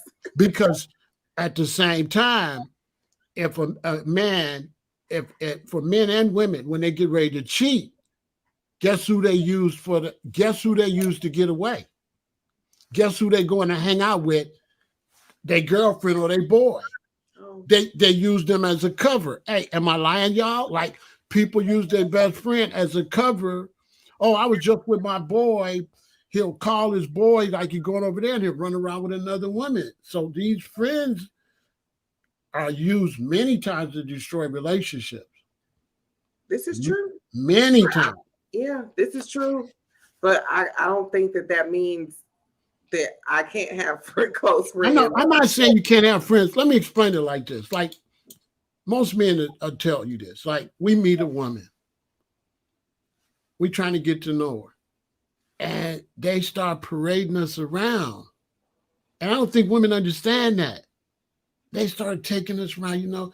These people show up, and it's very uncomfortable, and it's like they're putting their input on. Yeah, I like him, and and that's not really cool. And if they don't like you, that kind of hurting you. So you gotta almost impress all these other people too, because if the girlfriend is not impressed with you, she's gonna tell your woman the downside of you. This is a fact. This is not make believe. It's So not. now, so now you have to impress everybody, and we It's don't want hard. to do that. We don't want. I don't want to impress your mama. I don't want to What impress about your my dad. daddy? Huh? What about my daddy? I don't want to impress your daddy. I'm your daddy now. Yes, not. Your daddy got to go sit down with your mama. Like I'm real. Like if I marry you, he Don't not your daddy no more. You're a grown woman. Because if you have my baby, you're a mama, and you can't be a mama and a daughter. This not your daughter no more. This my wife, dude. Period.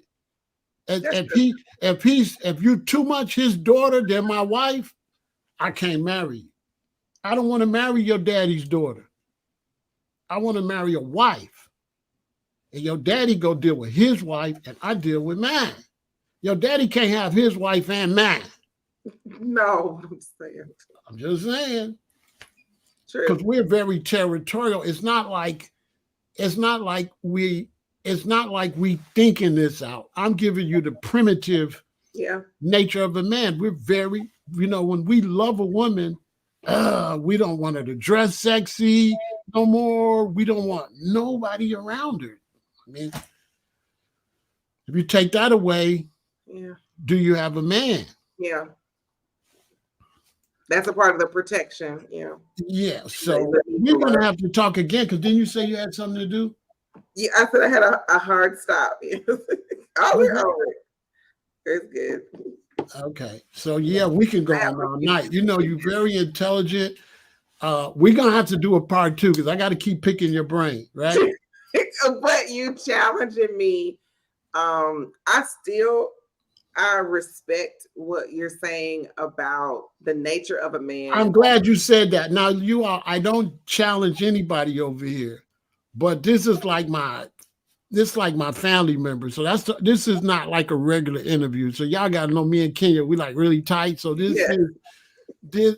things I'm saying to her, I wouldn't say to like another person I'm interviewing. I would kind of let them get a pass.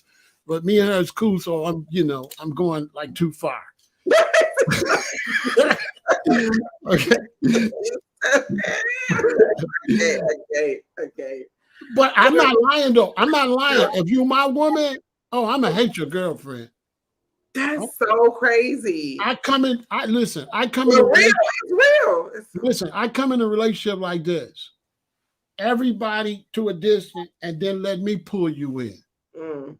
So I come in a relationship, your mama, hey, your daddy, what's up? And then we gotta build that. I'm listen, I'm coming like this, and this my woman. This ain't y'all woman. We trying to build our own family, have our own children, and we need space to grow our family and True. our situation. And y'all, if y'all was so great, what she need me for? You know what I'm saying? Like what you need me for if they all dead, then run around with them. You gotta make up your mind. Do you want all these friends to be single? You want your mommy and your daddy and friends to be single, or you want to get rid of all them and have a man right there, King Kong? I make you feel better, boo boo. I have a question. I have a question with the King Kong. So, but how do you let your because y'all not married yet? So how do you let your woman know? Like, do you tell her the kind of friendships that she could have? Like, I don't. No. This is nothing we discuss. We don't really say nothing. See, that's a lot. So this is something we don't discuss. Like I'm around you, I would never discuss that about your friend or nothing. I'm telling you that I wouldn't like them. You wouldn't even necessarily know I don't like them. But don't you need to set boundaries and say, don't tell them have nothing about me. Well, no, I'm just not gonna like them because I'm not gonna like them. Right. That has to get built. So it's not like with men, it's like push everybody back and then bring people in. They're not just coming in. And so like if I'm your man, I'm not just accepting all these people. I don't even know y'all. I get that. And I do not believe that you have the best interest of the relationship. Like men, we don't believe nobody has the best interest in our relationship with our woman more than us. That's fair. And so, we feel like you might not have the best interest. It gets a little funny because when we deal with women, they be around a bunch of single, miserable women. And when you're trying to get with your woman and she around this hag and this chick tripping, it ain't gonna work because Shawty got too much time on her hand, always on the phone with your queen. Like it really don't help the I've never seen that build relationships. I've always seen a tear them down kind of like. I've never seen where it was most times I've seen where it was a bond is when there's a certain distance there and a certain amount of respect and distance. Like for a lot of men, I criticize them because they bring their boys out to the crib. This is not just for the ladies. Brothers, when you get out with a lady, your boy got to go. Your boy can't just be all over you. You're trying to marry this woman and Fred is over there. Fred, I got to talk to Fred. I got to hang out with Fred. She not going to like that. And every time you look up here, it's Fred. If I was dating you, you want Fred always ringing our doorbell and calling me every day? No. You know what I'm saying? So Fred got a... Fred is not a woman. Yeah. See what I'm saying? I'll see you every now and then. Because if Fred got a woman, he's not going to be available like that. Yeah. Like I grew up where all of the people was married. They didn't never really mingle that much because they were so busy with their marriages and their children that you didn't see your uncle but maybe once or twice a year. We didn't like this new generation. They kind of hang out too much. Well, that's where we come differently. So my grandparents were military on one side, so they were definitely a lot more social. Like I said, even my grandmother and her best friend, my granddaddy and her husband both served together. So they were friends and they were friends. So then, and my grandparents hosted events like you talk about all the time, like and 70s, early 80s. It was just an event. Like you have a car party, have something. So my grandparents on that side were very sociable. And then my dad's side, they're a little bit more reserved, but my granddad on that side, he would have everybody come to the bar and buy them drinks, and hang out or whatever.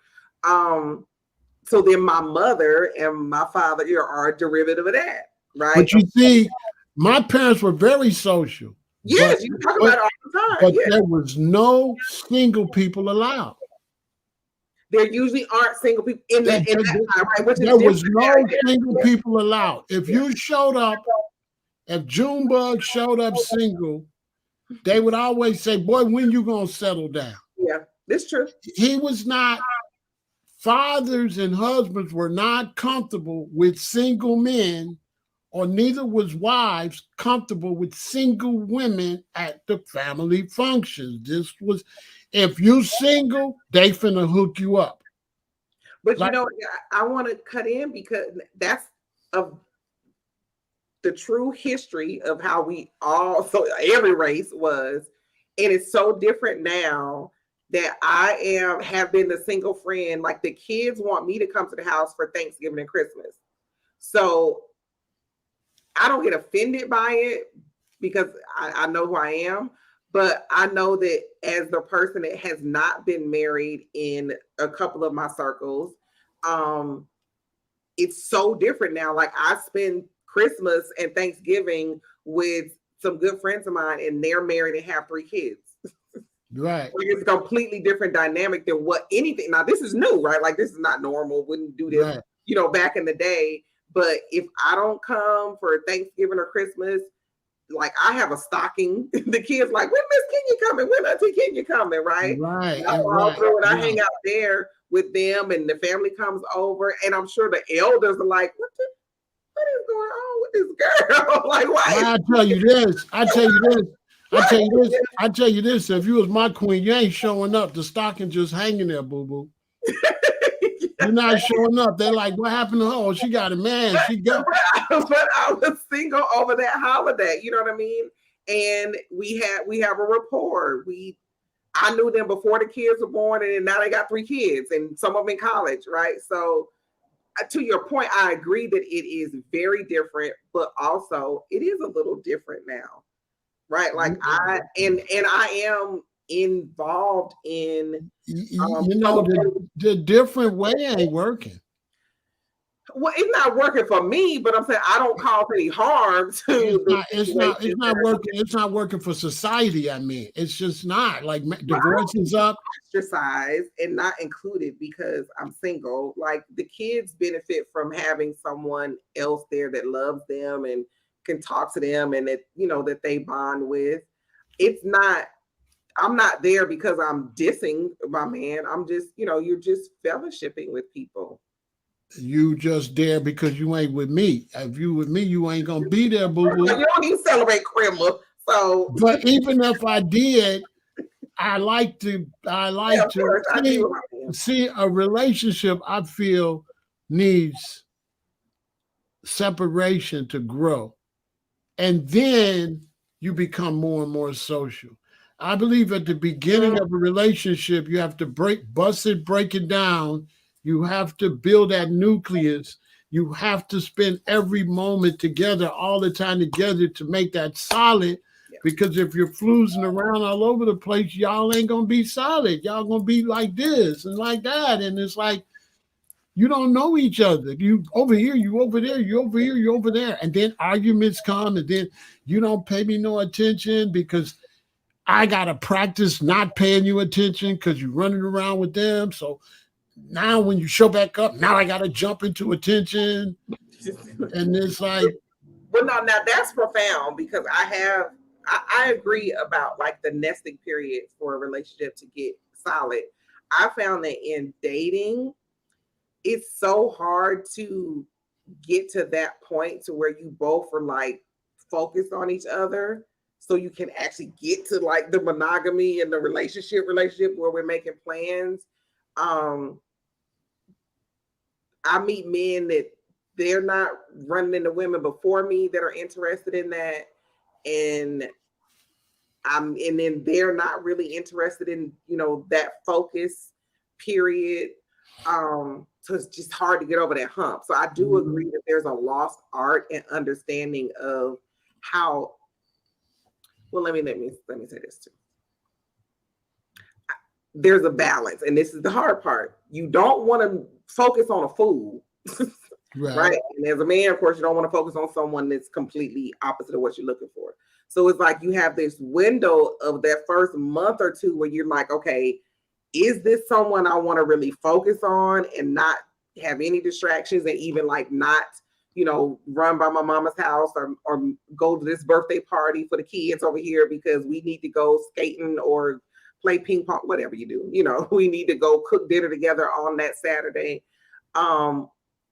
Or do I need to get to know this person a little bit more and talk a little bit more to make sure that this is going to be a healthy connection for me? But I do think there's a lost art and respect for that nesting time in a relationship. And maybe it only comes once you say you in a relationship and y'all ain't seeing each other. No, you see anybody else, right? Mm-hmm. That's when you pull away from family and friends. Like I said, it's easy for me to do. I'll come up missing in a minute. And then my friend, they ain't even gonna call. They be like, oh, yeah, girl, I knew.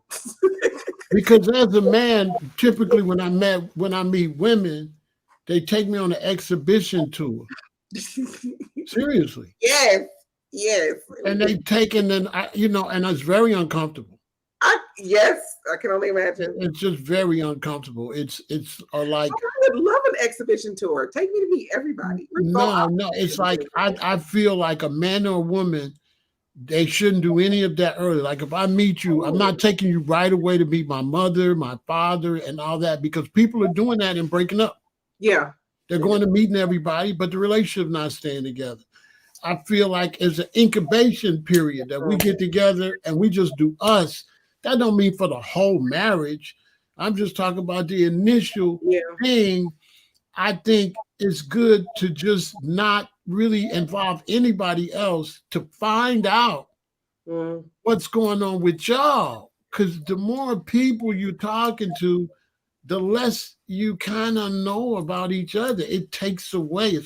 It's pulling out. I think for young Black men and Black women, keep your relationships private and let them get strong and then publicize them. Don't stop telling everybody, oh, I'm dating this new guy. They don't need to know that. They don't need to know. It doesn't help.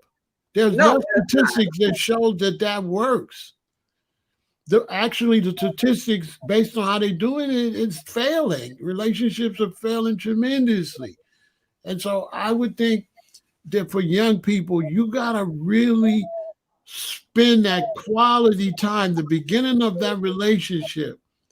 You can get with a woman and just hanging out for 90 days, just hanging out is powerful. It is. Just y'all, just no outsiders, nobody. And ladies, stop introducing a man until you're sure he's your man. First, you introduce Randy. You date Randy for 9 months. Then you introduce. Stop doing that. You make yourself look bad. Wait until you see this dude is really the dude for you introduce him to your mama. Thanks. Like not no dude you were just dating this dude. What you think? That makes sense? Yeah, I don't introduce anyone to my parents until it's until I think it's serious. I mean, I thought it was serious, but and I don't now. Again, I have a confidant. So my best friend, she will know about someone pretty early on. Definitely within the first month of me meeting someone, she'll probably know that I'm talking to someone or I'm interested. But we don't go in depth. Like I don't pick them apart to her, and she's not trying to pick them apart and see, But that's just where I am. Those are the kind of people I want around me. Number one, I can't take a bunch of different people's opinion because it'll drive me crazy. Mm-hmm. Just like I said, where I was talking to the gentleman and he was talking about infidelity in his marriage and all the situation, how it happened. I was just like in one ear and out the other. Like that's just, I don't want to, I'm a judge you. There's too much information. That there's too much emotion with it. I don't know. I don't want to. In order to really understand how that affected him, I'd have to dig way deep into the whole situation. Mm-hmm. You don't need that right now. Yeah,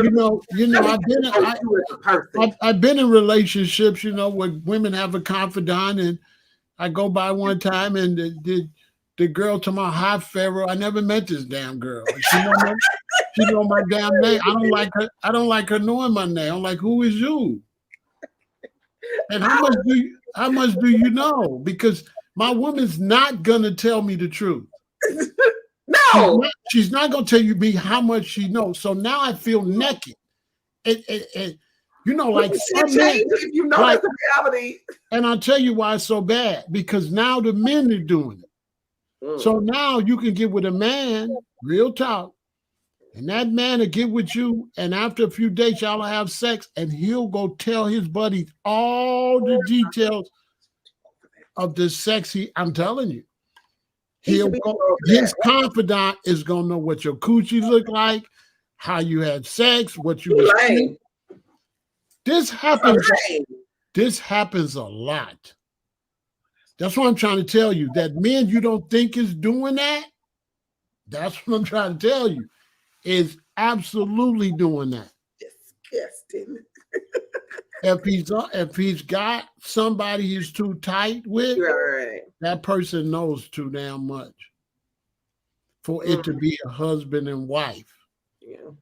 A husband and wife got to be sacred, and you got to be willing to give up what you've been doing if you want to have a new situation. You can't have the single life and the married life. It's not going to work. You got to give up something to get something. But you know what? We're gonna talk again, and you're gonna give me straight. You tell your confidant, I said hi. Tell her she's lucky. She's lucky. I'm not dating with you. She'll be her ass out of there, right? Because she don't want to see your face on a video chat and everything Yeah, exactly. And I'm gonna want to not see her face at all. at all. Because I'm gonna love her because you love her. Don't get me wrong. I'm not gonna be like that can't be your friend. But I am going to be so much focused on nourishing what we got that I'm going to want to protect my own privacy. And Yeah. for a man, I feel like our privacy is always taken from us. Like we got to meet all these people. It's like being in a zoo. This Can is I tell you this is something? the new boyfriend, and you can feel it. It's very The uncomfortable. feeling. But We have such different experiences. this is a new boyfriend, but then we're not even tight yet. Yeah. So it's like all these people meet me at the new boyfriend, but I don't even know you yet. See what I mean? Like I don't even know you, shorty, and why am I? What we doing? Me and you not even solid yet, boo.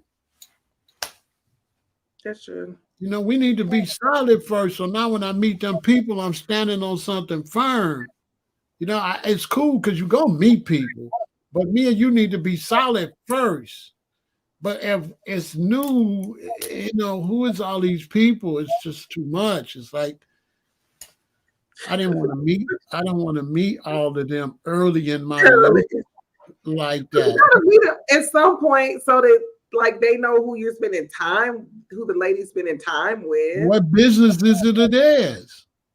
Oh, there's a safety component. Like you need to know, somebody needs to know who you are. Your mother can know who I am, like family members, but not your mother, a family member like your mother. I wouldn't mind meeting your mother kind of early. You know what I'm saying? But the girlfriend, it's not a matter of isolating you. It's a matter of protecting my privacy. Right. You know what I'm saying? It's not about you. It's about, hey, I mean, I should have the right to decide if people talking about me to somebody else. Like, maybe I'm not comfortable with you talking about me to this person. Like, this is still me. You don't own me. You just own you. And now you're talking about me to this person and you're exposing me. I'm not going to be comfortable with that. Like, where's my privacy? Sometimes we use nicknames so that the person doesn't know. Like we do that normally with my girlfriends. Like if I meet a new guy, they meet a new guy, not the one that's married, of course.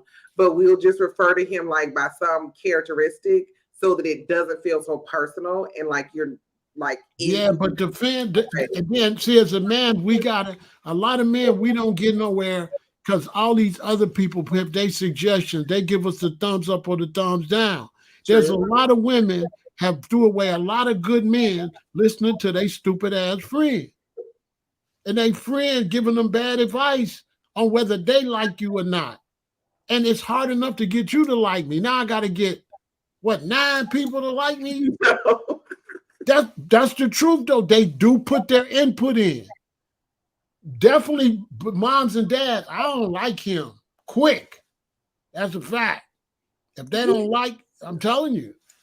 And then if they don't like you, it's a long period to get them to like you. And they find out they didn't like you for no legitimate reason. I've had that happen to me. I've had family members don't like me for nothing. They just didn't like me. And they don't even know me. And then I've been in situations where women, they got a lot of single sisters. And now this one can be married, but she listening to the one nobody want to marry. How that's going to work? Why are you listening to them? Don't nobody want them. That is not how that works. That's exactly. I don't like when you say that. There's so many single men. Let me tell you something. People in a relationship, people 85% of the time will give you bad advice. 85% of the time, people, when it concerns your relationship, they will give you bad advice many times. Understood. Because they don't know. Like, how would they know? If I'm with you, how would your girlfriend know how to act with me? And she don't even know me. How could she give you advice about me? She can't, really. She's guessing. How is he? All this and that. So now I got to wonder, how much do she know? Because one thing is for sure, women talk a lot more than they let on. They tell a lot of business, including the sex. Yes. Yes, they do. Women talk about your penis size and all of that. Oh no. Yes, they do. Hey, do they, brothers? Yes, they do. Married woman or in a serious relationship. The relationship don't be serious yet. It's early in early. Yes, they do. The women tell everything. They be telling everything. You must date young women. I don't. That's not how we. This is not by my women. I got friends. I got friends that got women. I got sons that got women. I got 3 sons. That's too much. You know, it's not based off of me. This is a fact that a lot of talking be going on, like a lot of gossiping, you know, and girlfriends have a way of asking certain questions that really shouldn't be asked. You know, I'm telling the truth. So how is he? And that's not how my friends and I talk. Now, would someone say, are you compatible? And that kind of means like, is everything good for you all? Maybe, but that's literally, and I mean, these are friends I've had for 20 and how is that? And how is that their business to question that? But I'm saying that's not all of them or each of them, but these are friends I've had for 20 and 30 years, and that's not when we talk about relation. That's not a typical part of the conversation. But that's me. Maybe everyone else is completely different, and all the women talking about what their husbands do and what their fiance and boyfriend do. My friends and myself, that's like a line we don't cross because it is so private and personal. It's not. And guess what? No man believes that. They may not. And I don't believe you. And so now that's where the uncomfortableness comes, because you might be telling the truth, but from our perspective, how do we know? Oh, that's sad. But it's the truth. Like, it's the truth. It is. I'm not doubting what you're saying. Now the fact I'm with you, now I'm vulnerable to a stranger. That's a lot. And I don't, who is this other person? And why are they asking, are we compatible? And why are they asking what the hell we doing? You know what I'm saying? Like, that right there is like sabotage. Because the answer could be no. It's like you're picking, like that's none of your business. Where's your husband? Go be compatible with him. Like, what are we doing? That's not what my people ask. But yeah, and I like I said, I feel what you're saying. That's not something that I usually consider as a woman, even though you said that men nowadays talk like that. Yeah. I don't feel violated like that. I assume that he isn't saying stuff like that to his friends. Some of them is hiding cameras, getting pictures of you naked. I can imagine. I'm actually more suspicious of that. Like if I'm dating someone, I go to their house, I'm just like, what the Yeah. Oh yeah, you on camera. You on when I camera. get to the restroom, I'm like, Yeah, you on camera. You on camera. It's here. no, no, I'm telling you. pray not. I'm telling you. That's illegal. What do these people care? Shit about the law. Listen, a lot of men tell all their sexual exploits. Over 40? Yes. Hmm. Worse sometime over 40, especially Oh, especially if they ain't really out there like that. They like to hype themselves up to other men. Oh man, I got a man, I did, I'm telling you. that's horrible. If women knew, if Yeah. some wives knew what their husband have said about them, Husbands. yes. That's what I'm trying to tell you, that people ain't honest like that when they be talking. They be talking. Like, you know what dudes have said to me on the phone? Like, every woman they get with, they tell everything. I can understand casual, but like in a relationship, and definitely not a husband, I wouldn't think that they would do that. Shit. They got low self-esteem. People that talk. Okay. Talking is a disease. If Hmm. you talk a little bit, you'll talk a lot. They mouth run like a running faucet. I'm telling you. Even the fact that they interested in being on the phone like that tells you right there. What is so much to talk about? What is all shiver, gibber, gibber? See what I'm saying? It's not healthy for a new relationship. A new relationship should isolate True. and build a nest and build a bond and then come out to society when the bond is strong, Yeah. not early. And definitely, ladies, don't show nobody your man. I'm telling you, keep him tucked away until that get right. Because it adds too much. It's really hard. Yeah.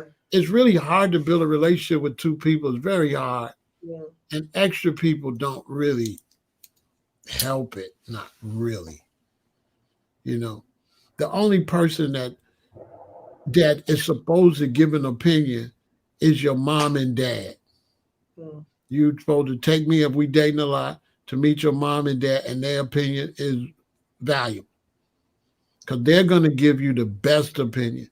He all right, or I don't know. Yeah, that's about all my dad would say. You know what I'm saying? Because they got to wait to see. But that's a good Yeah, opinion. exactly. Now, girlfriends is the worst. As I told you, brothers, and as I told you, women, if a man is cool with your girlfriends, he'll cheat on you. You only got two kind of men. You got men that's want to isolate their women, or you got men that want to be around a lot of people. And the men that want to be around a lot of people will fuck your girlfriend. That is a fact. Mm. Men either will fuck your girlfriend or can't stand your girlfriend. There's no in the middle. Same with women. Women will either sleep with your homeboy or don't want him at the house. There's no in between. And women tell you, brothers, why you always with Reggie? They don't like that. Yeah.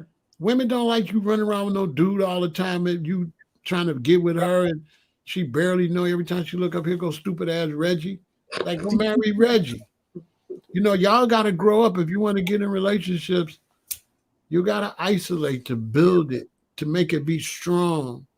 Ladies, you got to cut down and spend the time with the man, a lot of time, because there's going to be heavy sex there when it starts happening, and you got to let that grow too.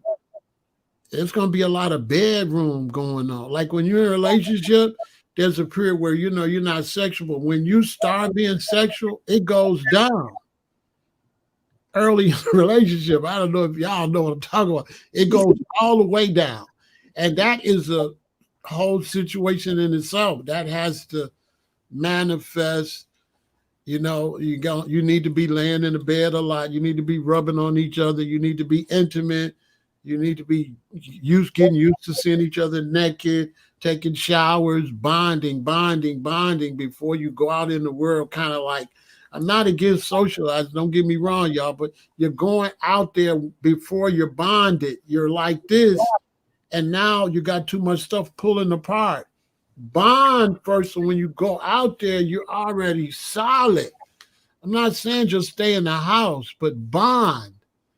And then when y'all bond with my lady, now I'm ready to take her out in the world around some of my friends and stuff. I don't want to take her around early when we trying to see what we doing. That's too early.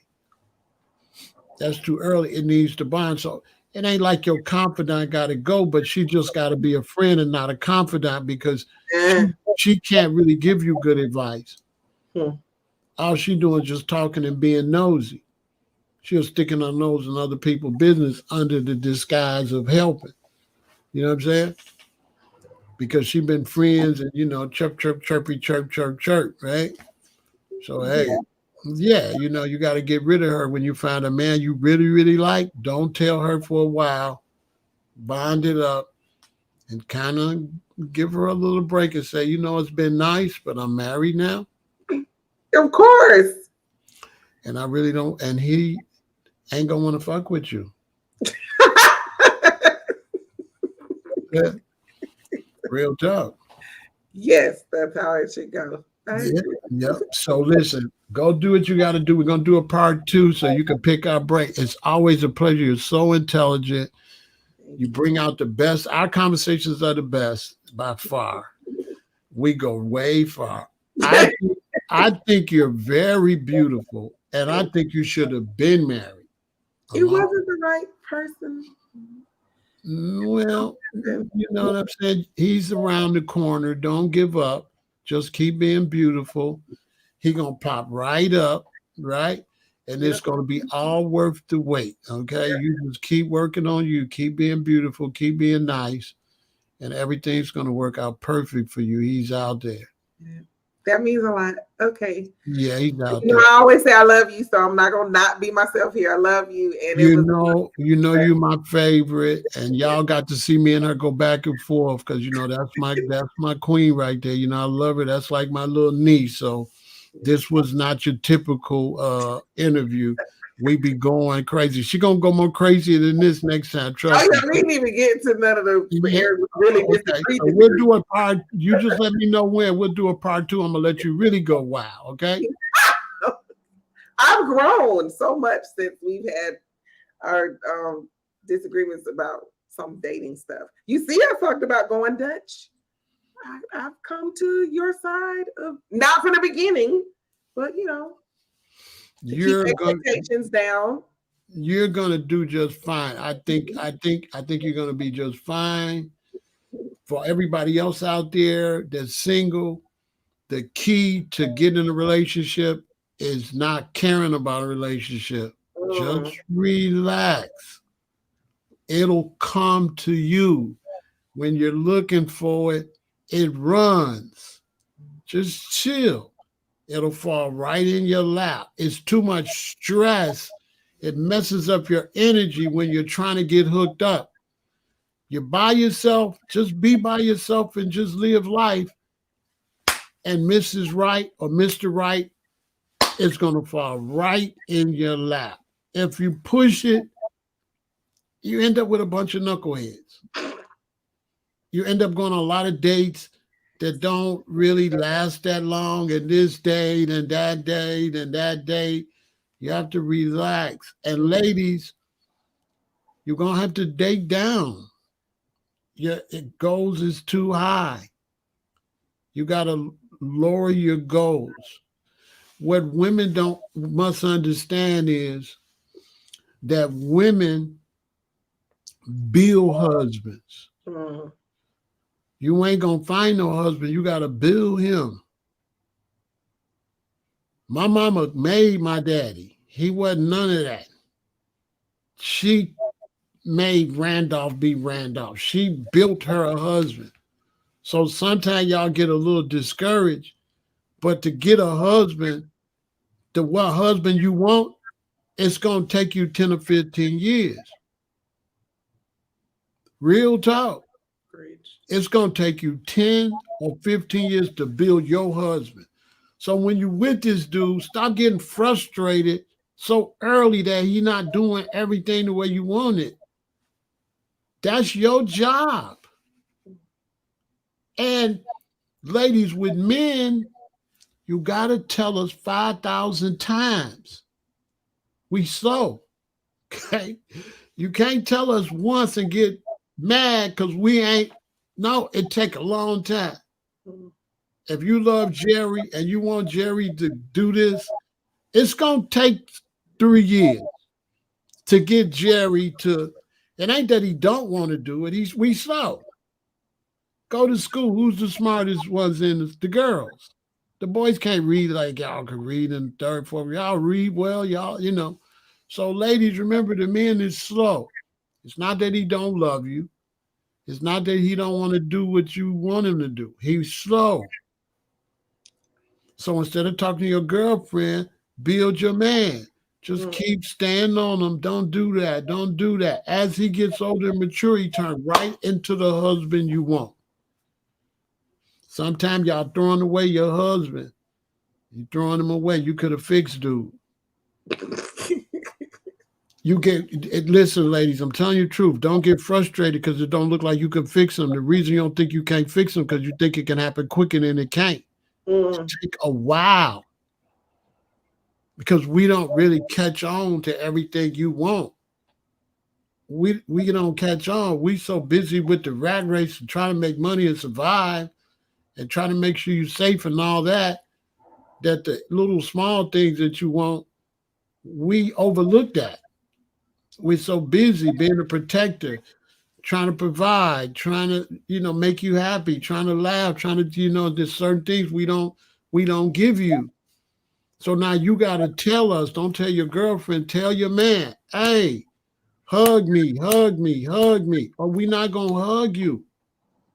Now you frustrated, don't hug you. Hey, you get what you asked for. Mhm. If you want me to be a hugger, you gotta make me be a hugger. Because I'm not gonna be no hugger unless you make me be a hugger. You gotta tell me what you want. How the song go? Tell me what you want. Tell me what you need. I'm telling you. So, ladies, men are slow as hell. I swear to God, we slow. There's not a woman that's married that didn't build her husband. I've heard that. Yeah. That is a fact. You have to build him. You have to work with him. Sometimes you threw him away. He was a good dude. He just a little slow. You all are going to be a little bit faster. Build him. Don't talk to everybody else. Talk to him. Tell him 100 times. He wants to do. If he loves you, Mhm. another thing, lady. If a man is always around you, he likes you. He's not just around you for nothing. Mhm. There's a lot of places he could be. He's around you because he likes you, because he loves. We fall in love. Our love is different than a woman's love. Mhm. Our love is we love by worrying. A man's love is worry. So if I love Kenya, she get up to go to work. I'm gonna be looking all out the window, and that our love is much different. It's not hugging and stuff like that. Our love is security, worrying. Are you all right? Are you safe? Are the doors locked? This is how we show love. Be careful with your purse. Hey, honey, they out there robbing people out there. This is how we show love. You don't show love the way they show you in the movies. Mhm. Our love is a protective love, a concern for you. I know men that was worried about their wife, thought she had got robbed or something. She was out cheating. Mhm.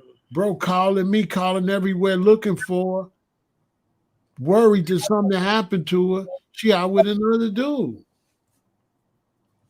Cause she say he don't love her, but he worried like hell. She don't know what love is. See what I'm saying? Mhm. So go do what you got to do, sweetheart. We're gonna do a part two. It's always wonderful. Yes. Thank you. Okay. and send me some questions to ask you. You know, I will. That's what it, yeah. tell your girlfriend, when the dude comes, we're gonna chase her away, okay? I'm not gonna tell my best friend that. It's funny. She'll think it's funny. Okay. She'll know, I'm kind Oh, of, absolutely. she'll know Absolutely. I'm kind of kidding like that. And she will be like, and if he's the right one, that'll work for me too. Oh, it's gonna work. She gonna get the hell out of here, whether I'm the right one or the wrong one. Oh, she gonna get the hell out of here. You just run out. Okay. All Thank you. right, Bye, sweetie. everyone. All right, it's a pleasure. Yeah. That's my girl right there. You know what I mean? And I gave her a little pushback because that's we like friends. I don't usually do pushback, but I like to mess with her, right? You see what I'm saying? You said 7 years was long enough for you. Well, it might not have been, the one for you, It might not have been the one, but he was still slow. I told you to take 15, so you only made it halfway through, Shelly. Did I tell you 15? You said 7. I told you to take 15. Ladies, how many times have you had a man? He's slow, he's slow, right? You break up with him. You see him 15 years later, he's a totally different dude. You're like, oh, you're going to do all that for her and you doing all for your kids, you didn't do it for Matt. That's how long it took him to grow up. Kenny, you're the best. We could go on and on and on. I don't push back, but with you, we go crazy. Plus, I'm kind of giving you a lot of advice, Kenya. So, you special to me. So I kind of cheated because I wanted to give you advice. So I kind of cheated a little bit, Kenya, because, I want you to be happy. I think you're gorgeous. And I think some men out there, they missing out. I don't know what is they doing. I'm gonna have to come down to Atlanta and slap everybody. Like, y'all don't see this woman. What the hell is y'all doing? What is y'all doing in Atlanta? You know what I mean? They slow as hell. You are good, baby girl. You are beautiful. Oh my God. Boy, you just love to have a daughter that beautiful, don't you? You be introducing everybody. This is my beautiful daughter, Kenya. I know your daddy proud. Ooh, wee. You are gorgeous. Your skin is beautiful. Oh, have mercy. You should have been married. Yeah. Come on, y'all brothers. Y'all got to marry these women. Y'all got to stop being a boyfriend. That ain't going to get it. Stop being scared to get married. You can always get a divorce. My daddy used to say, if you drive down the street, you go the wrong way, just turn around and go back. Y'all got to stop wanting a relationship to be perfect. Jump on in. If it don't work out, no harm, no foul. Break up and jump in another one. Stop being hesitant. I don't know my last relationship. Man, what? You got to go for it, You never know what relationship gonna work and what not. You can't just wait for a perfect relationship. You're gonna be waiting forever. Roll the damn dice. Stop being scared it ain't gonna work. Have a bunch of good sex, so even if it don't work, you both still won.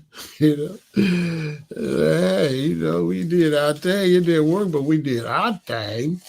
You know what I'm saying? But try to make it work, especially if you get pregnant, you got children, you got to bend some corners. You got to make it work. You young people, you're too social. You socialize too much.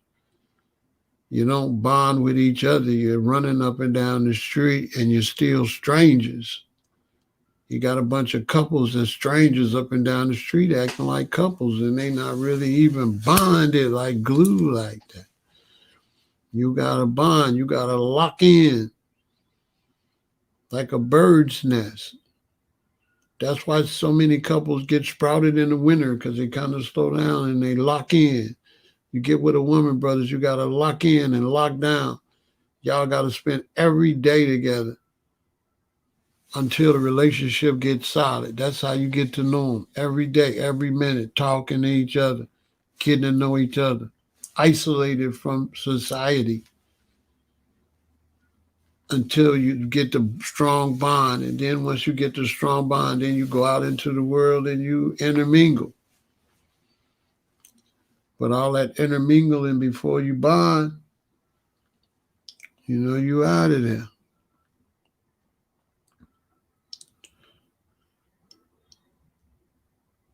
It's women out there, but you got to find a good one. You got a relationship taking investment. You got to invest. And relationships is up and down. And when it's down, outside forces make sure it's down and out. You understand? You got to spend all the energy with yourselves to really bond, to really make the relationship grow. You got to isolate. This is what you're going to have to do. You got to isolate yourself. You got to cut all the running around. You got to spend quality time alone. You feel me? You have to understand each other's career, what they do for a career, what they do to work, and what they do. All that takes understanding. You got to give up something to get something. You can't be jealous of their time. You got to look at their time and try to see what do their time amount to.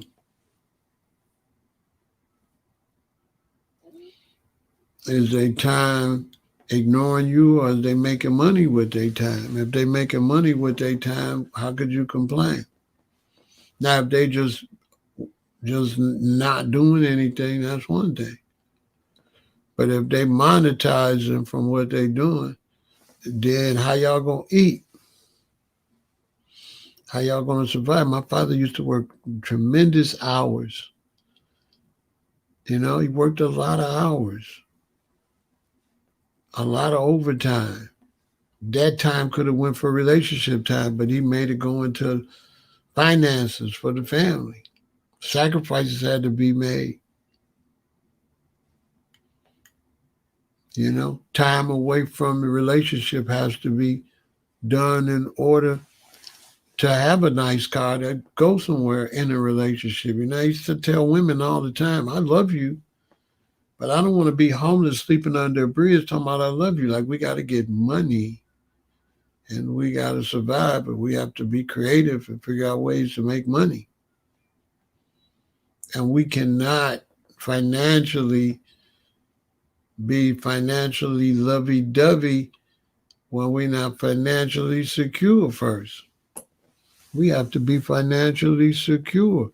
You have to get a high off of building finances.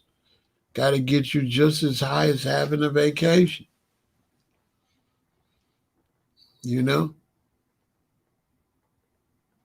should want the $20,000 or the $40,000 more than the car.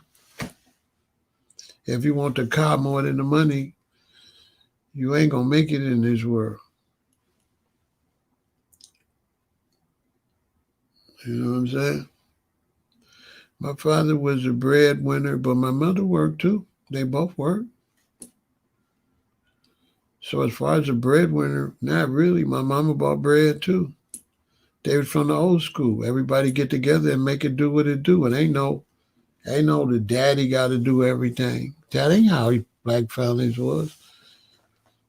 The only time women mostly stayed at home is if you had 4 or 5 children and she had to stay home. It was too many children. But the average woman had 1 or 2 children. They went to work too. Men and women went to work. Children came home and was at home from 3:15 to 4:30, 5 o'clock by themselves. On my block, I grew up with all the women and the men work. There was only a few women at home on the block. There was no men that paid for everything. The vibe then was if the daddy could pay for everything, if the mama make money, that's even more money. That's how they looked at it.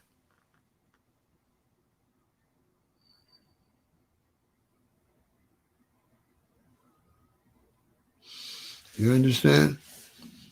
So for you young people, when you get in a relationship, you got to bond. You got to sit there. You got to see if it worked. You got to bond. If you spend a lot of time together, you can find out if it ain't gonna work quicker too. Sometimes when you don't spend a lot of time together really close, you'll spend a lot of time in a relationship that ain't gonna work. And then sometime a relationship will work and then it'll fall apart. I've been in great relationships for a long time that fell apart at the end, but that don't mean the relationship wasn't no good. It just fell apart. Sometimes you just grow apart, but that doesn't have nothing to do with the relationship. If you're in a relationship, you have a really nice relationship for 3 years. And then in the fourth and fifth years, you start having problems and breaking up. The breakup part ain't got nothing to do with the good part. The good part was still worth it. It just kind of fell apart. Things can happen. You know what I mean? Things can just happen. But you know, you young people, you gotta really isolate yourself. Y'all too social to build strong economics, strong relationships, and strong family. Y'all run around too much. And you can't spend money and get money. Getting money is a different mentality than spending money. And getting money, you got to be obsessed with it. If you want to get to where you want to get, money is very funny. And the more money you get, the more money you get. And when you start chipping away with money, money starts chipping away. It's like a magic with money. Money is always growing or depleting. So spending unnecessary money puts you on a depletion. Money grows fast according to how much you sacrifice. Meaning,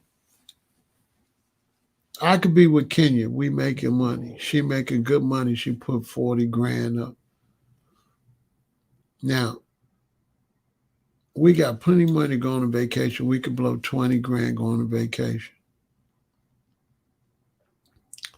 But that's going to take our money back on the downside. If we don't do nothing for 3 years, the money will get so much on the growing side that when you do what you was going to do the first year, it's not going to be no depletion because it's coming in. You let it build up. You let the momentum build up to where the vacation it really is absolutely free. But money is like magical. It either grow or it start disappearing. If you think I'm lying and you got some money saved up, go splurge. And I guarantee you your car break. I guarantee you after you splurge, you have like unnecessary expenses come from nowhere. Never fails. Because that's how money works. Once you start spending it for things you want, things you need start happening. And the money's got the kind of power that if you let it grow so much based on the spending, it's all math, then it grow quicker. So the longer you wait for the growth, the quicker your momentum is and the harder it is to bring you back down. So if you save up $40,000 and you spend 10 on the trip, something can happen to cost you 10. You could get knocked down to 20. You can get knocked down to 50 just like that. But if you sit still, do 40, 80, 120 for 3 years, that trip you take on the 3 year will be better than any trip you took. If you took a trip every year, none of them trips would be as good as the trip on the 3rd year. And the trip on the third year wouldn't stop none of your momentum because you would still spend what you would have spent on the first year, but your money is growing faster. So you always put off your money till the next time. Every time you got enough money to do something, you put it off to the next time. This is why a lot of women, I can't really deal with them because they don't understand this math. Just because we got the money, we need to put it off and double and triple that and then do this stuff. But this paycheck to paycheck mentality, it ain't no good. And you just constantly chasing a ghost. Money grows fast. It's a big difference in 40,000 and 120,000. Trust me when I'm telling you. And when your money get up to a certain level, you can have way more fun with less casualties. It don't even feel like it hurt at all. But you can do it early when it's taking a half or a third of your money. That could really mess you up. You have to make sacrifices. This is something black people don't want to practice because your mentality of fun is messed up. If I got a woman, the question is, so we really can't have fun at home? That's the sickness. Why is this hotel room better than our bedroom? Why? That's a false illusion that's painted to give you the impression that you really did something. But in reality, you helped another business grow. You thinking you went and had fun, but the reality is you gave money to another business that made you think it's fun because they sell fun. They in the fun selling business. They took your money. And now when you get back home, you're gonna have that same urge again because it don't last. So now you gotta go have fun again, go have fun again, and go have fun all the time. The money, gone. Right, disappear. And even if you saving money, if you would have sacrificed, you would have had 20, 30 times more than it. A lot of times I get a whole lot of money single than I get in relationships. Relationships mess my money up. It's easier for me to be a millionaire single than in a relationship. Because in a relationship, it's about jagging off money. It's about having fun. And it's fake fun. It's not really real fun. It's fake fun. I'm telling you. I grew up with a silver spoon. I'm not going to tell y'all no lie. We went on vacation every year. It's fake fun. It's not what they telling you. Fancy hotels and that. It's all make-believe. It's set up for you to make you think you're really doing something, but you're not. And many couples, when they get together, they think they're doing something, After 5 years doing that, then the marriage started to wear down because now that don't really be nothing like you thought it was. And after doing it for so long, that's when it revealed you're not doing nothing. You think I'm lying? Go to exotic islands. Go to 10 exotic islands. I bet you by the time you get to the 7th one, it's going to be whack. It's gonna be whack. It ain't really nothing. I be seeing dudes, they be going to these places, and it's just like economically, when you look at what they doing, you look at it from the economical side. So you go and you at a spa. You go and you at some beach on the Bahamas. All right. Now the average black man gonna look at your picture and you and your wife on the beach in the Bahamas. This is the black man. Ooh, they living a good life. They having fun. But the intelligent black man is going to look at the hotel, how much they charge you, how much they make, how much the airlines make, how much they making.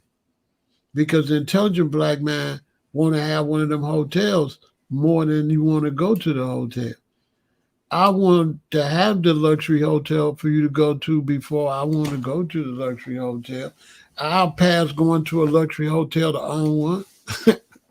My job is for you to come to a luxury hotel. If it's between owning a luxury hotel and going to a luxury hotel, let me own one.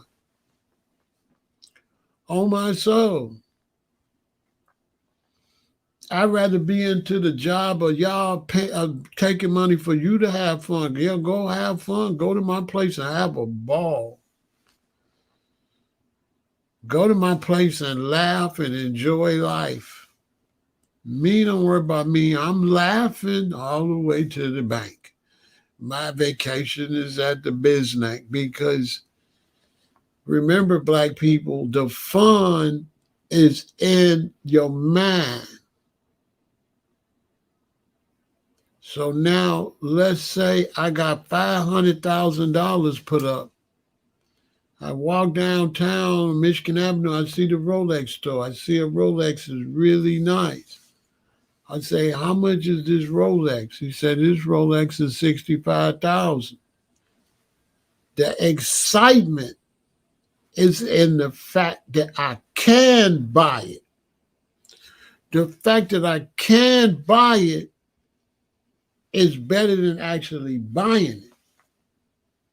Until black people get that science, y'all ain't got a chance. The excitement got to be the fact I can fight a France and all of that. So if me and my baby in our bedroom rolling around having sex, laughing, we ain't doing nothing, playing backgammon, we ain't going no lot of places, but we got the money where we could go wherever. That's the excitement, because we could just wake up one day and say, let's go to Paris and not miss a quarter. Because we built our finances up to when we taking this trip, it's paying for itself. This is what black people got to get to. Our relationships got to be economical relationships. It's got to be all economic and sacrifice. The fun is in your mind. I'm telling you, I've been to the best hotels. I was going to Lake Geneva as a shawty. I've been riding Cadillacs all my life. All my friends thought the Cadillac was all of that. All my friends looked at us like we was rich, but the people to have the Cadillac, that Cadillac wasn't shit. It was only something to them. It wasn't nothing to us. I'm telling you. For people that didn't have a Cadillac, we living the life. To us, no. Kids would ask me, y'all rich? I'm like, all the money's in the Cadillac, dude. What make you think we got a nice house in the Cadillac and some money? We had to spend the money to get the house in the Cadillac, dude. We ain't got no money. On my soul. Real talk. It's all in your mind. I'm telling you. That's why certain people, it's a hard time because, people like, I want to go have fun. I deal with a woman, she want to go have fun. I got to try to teach her it's not fun like what you think. That's an illusion that's fun. This is why when you go, why you think everybody take pictures when they go places? Because the only way make them think they fun is if they show everybody else they went. Without showing nobody you went, your trip wasn't shit. Your trip is only fantastic when you show everybody, yeah, me and my wife went to Disney World, man, we had a good time. That's all. That's it. Other than that, typically, the only trip that's going to be beneficial, that's really fun, that you really get your money out of, is when you take kids. Kids are the only one that really, really enjoy going somewhere. You as an adult, you don't enjoy that hotel and that pool like that. That's all fake. The kid's the one, oh, it's a big deal. Anything you buy them for Christmas, oh, dang, they got a new bike. Everything is exciting for the children. And so for husband and wife, everything we doing is for the children. So the children can experience stuff. For us, it's not supposed to be that exciting. It's supposed to be exciting for the kids that they in Vegas. Anybody tell you Vegas is only exciting for like 18 hours on my soul. When you go to Vegas, Vegas is all that the first day. The second day, Vegas ain't shit. Tell me I'm lying. It's only something when you first get there. Manhattan, Times Square is only fun for 3-4 hours. Oh my soul.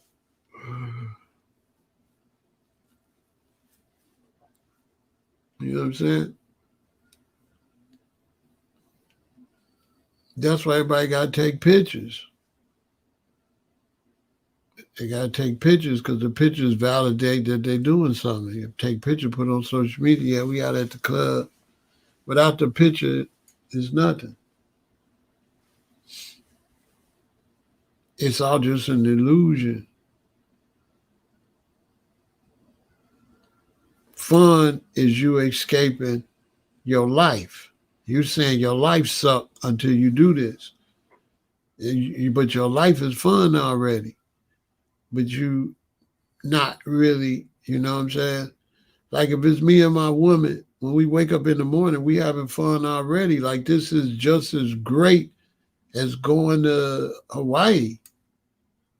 But we don't really understand that. When you wake up in the morning, you're at the crib together, you're alive, you're healthy. That's just as fun as wherever. Because all you're gonna do, if me and my woman go to Hawaii, we're gonna go see some stuff. We're gonna go to bed in the hotel. And when we wake up in the morning, it's gonna be the same way when we wake up in the morning at home. We're gonna be glad we up. All that. And usually the hotel rooms is whack. I've never had a hotel room that was better than any place I lived. I've had small apartments that I liked better than luxury suites. Oh my soul. The luxury suites always look like money traps. It looked like fake decoration to make you think you at the Marriott's, but it'd be whack as hell. But they put the fancy towels and they have the table. And after you go to so many hotels and you see the same square desks and you see the TV set up the same way and you see the chairs and the curtain, and every hotel is the same. I swear to God, with just some changes to make this one look like it's more better than the other one. But every hotel room you go in is cookie cutter. It's the same place. Tell me I'm lying. Y'all been as many hotel rooms as me. It's like the same. It's the same.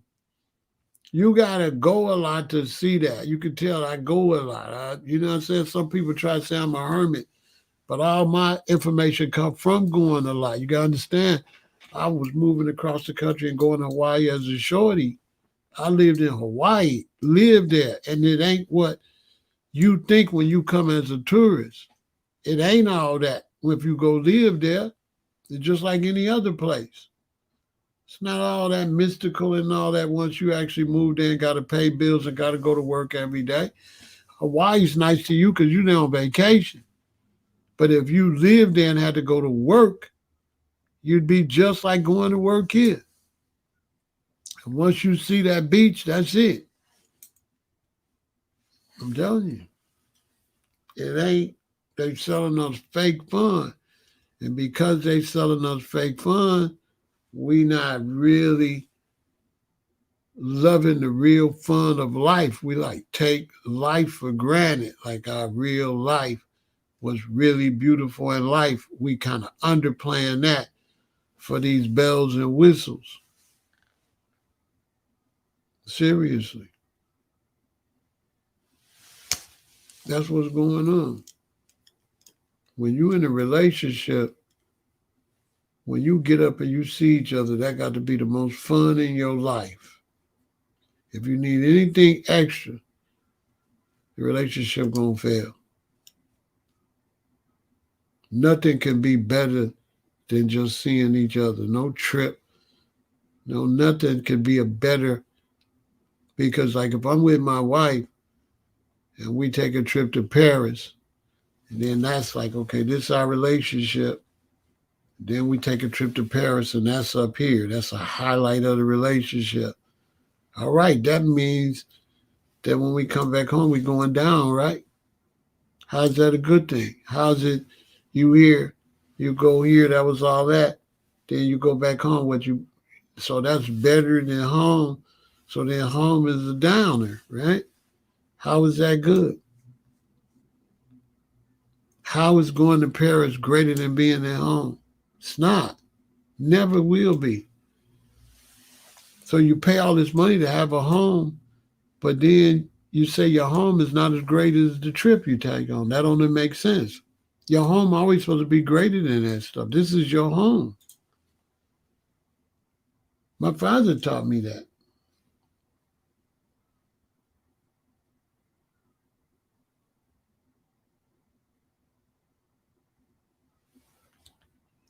Everybody wants a nice house, but nobody wants to be at home.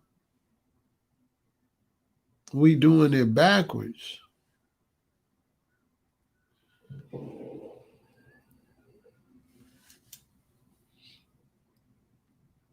You know, I learned this traveling early, I left Chicago and I was living in LA, right? So you're living in LA, you get to see Hollywood, sunset, you get to see Venice Beach and all that, right? But I'm a shorty. I left before I was really grown. I'm only like, 21, 22. So I haven't really lived an adult life in Chicago. I come straight out of high school, work some job, boom, go to California. So now while I'm in California, check this out. Guess what people are asking me? Now I'm in California, this is a vacation. But in California, they ask me, have you been to Michael Jordan restaurant? I'm like, no. They're like, have you been to Oprah show? I'm like, no.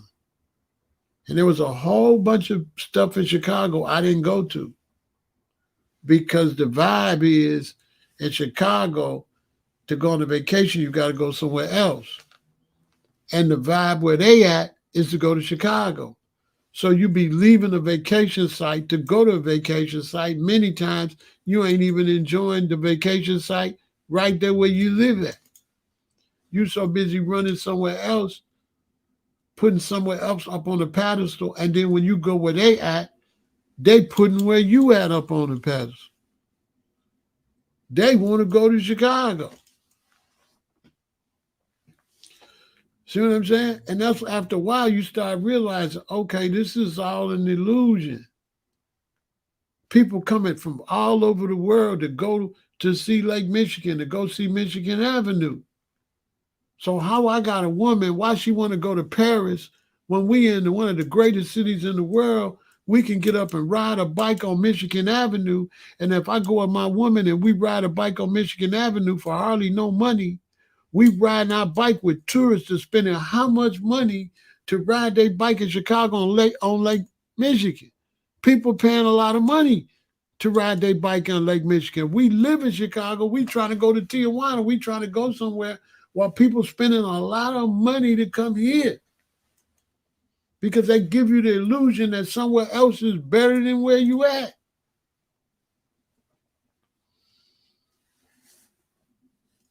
So people will say you don't want to go nowhere. I'm already somewhere. What are you talking about? You already somewhere.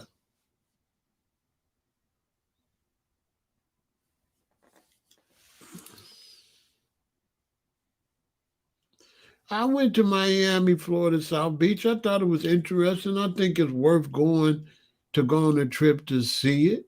I think that's nice to do that kind of stuff. I think that's nice. I think that's good. But I don't think that could be as stable to keep a relationship together. I think if that's a part of enjoying life, I think your life gonna fail.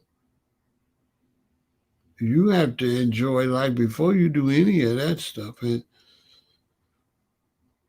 I was a victim of a near-death experience. So if you haven't almost died, you don't even know fun because you don't even know just being alive is fun because you're taking your life for granted. But see, I almost died. So I don't need all that extra shit. Just when I get up, it's popping. Wherever I'm at, and nothing's popping more than nothing else. If I get up and I just walk to the store and get some Jamaican food, that ain't going to Jamaica ain't no better than me walking and getting Jamaican food. No day is better in my life. There's nothing I could do that's better than the other day. The day I leave here to get on a plane to go somewhere, when I get to where I go, that day not better than the day I left here. I don't got no better days. I don't got no excited. I don't have exciting high points. That's negative, because exciting high points mean low points. That's how you going into all this depression, and you constantly looking for a way to get out of this. Man, I got to go do something. You feel like you got to do something to make your life have meaning, because you done took all the meaning out of your life, and now you believe this is meaning. And many relationships fail because they go on the trips and everything, but that doesn't build a relationship. So now you had your wife, you had 5 beautiful Valentine's Day, you laid flowers down, all that. Why they still getting divorced? They doing all these elaborate Valentine's Day. They're going, all right, shouldn't they stay married forever? You have to ask yourself, why so many relationships flop when they spending all this money on Valentine's Day and all this money on dating, and they still get a divorce? There should be no divorce if that stuff is that good. If them trips is that great, why you divorce? If going places and doing all these things and having all this money and having all this opportunity to do stuff was so great, why is Kanye and Kim split up? They got money, they can go, they've been all over the world. Been on yachts, private jets, mansions, all the diamonds, all the vacations you could dream of. Why the marriage failed? Surely, if that stuff is important, their marriage should have survived. Every time you look up, these rich people getting divorced. So how is their form of recreation healthy for a marriage? It's not. It's really the disaster for the marriage, because now you trying to feed something to hide the fact of the relationship. You thinking that these dates and this stuff gonna hide the problem. You don't love life. You're trying to make yourself love life. You're trying to buy life, basically. It's never going to work. It's good to travel. It's good to go somewhere, but it's not good to rate that stuff. I'm not saying don't go nowhere. I'm saying don't rate it. It's the same day as the other day. You're doing something different. You're going to see something, but it's not way up here. Your whole life is up here. And you don't understand how valuable your life is till you're sick in a hospital or die. And that's when you realize how great life is before you do anything. Because if you're not healthy, you can't do nothing. That's why we live in a situation where people doing stuff more than they take care of their body. People flying their sick bodies all around.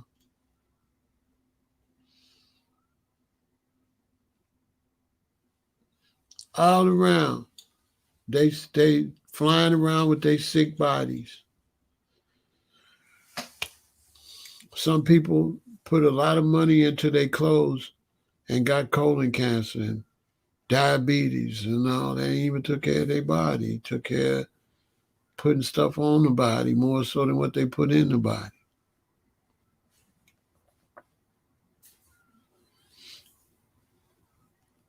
You know, you want to build a strong relationship, especially for Black people. You got to get money and save money to build economical development for our people.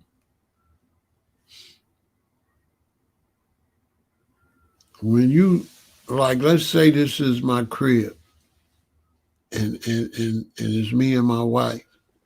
There's a thing called chi. And chi is an energy. When you build up an energy, it builds up more power. That's why you see people sit and meditate, sit in one place and build up their energy, build up their chi.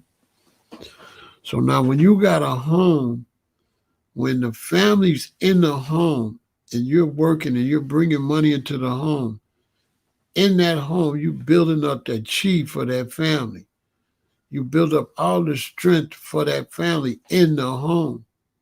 And without that strength in the home and being staying home, when you do go out in the world, you don't have enough chi, you don't have enough protection to protect you when you go outside because you didn't build your chi up before you went out in the world. So you want to be in the crib, you want to build your energy up, build your power source up. So now when you go out in the world, your power is up. And you're not depleting power. You're not looking at the trip as the best thing. You're always looking at home is the best and the trip is second. So the trip is always less than home. It's always better when you go on a trip. The best part of the trip is always coming home. The best part of the trip is not going on the trip. And anybody that knows psychology will tell you that the best feeling you have when you go on any trip is when you get back home. And the best feeling you have when you go to any party is when you leave the party. Sit and check yourself. Like when you leave the party and when you get back home from the party, that feels better than anything. It's weird, but it's the truth. You get home, it's a feeling like, You be all wound up when you go to these functions. You be all uncomfortable too.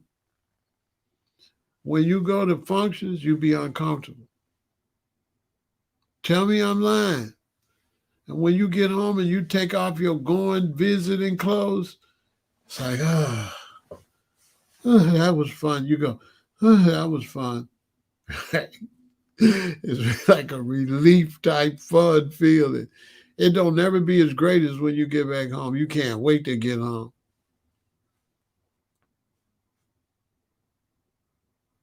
There's a feeling when you go visit the relatives and you get there. It's a hype. Hey, everybody. It's like a hype feeling that feels good too. But if you measure that with the feeling of getting home, it don't never compete. Never. It's always the best feelings when you finally get back home. Many times you don't want to go nowhere the next day for sure. Oh, hell no, I ain't going nowhere tomorrow. You know, after you did all that running around and hanging out, the next day, boy, you sure don't want to have to go nowhere the next day. Well, that's how a relationship is. A relationship got to be kept in private and build up the chi in the relationship and be around each other. And when a couple don't be around each other, and when a couple start having a lot of external stuff, the relationship would break up. Soon as you're not like this and you become distant and, even if you're in the same house and you're kind of distant and you kind of get external, relationship is over.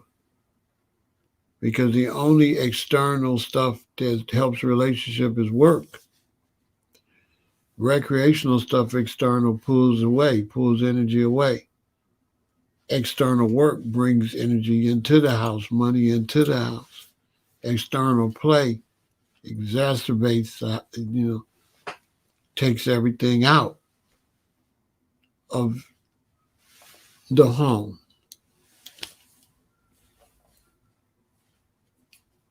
This is why millionaires and stuff don't really, their lives are different. They don't have fun like poor people.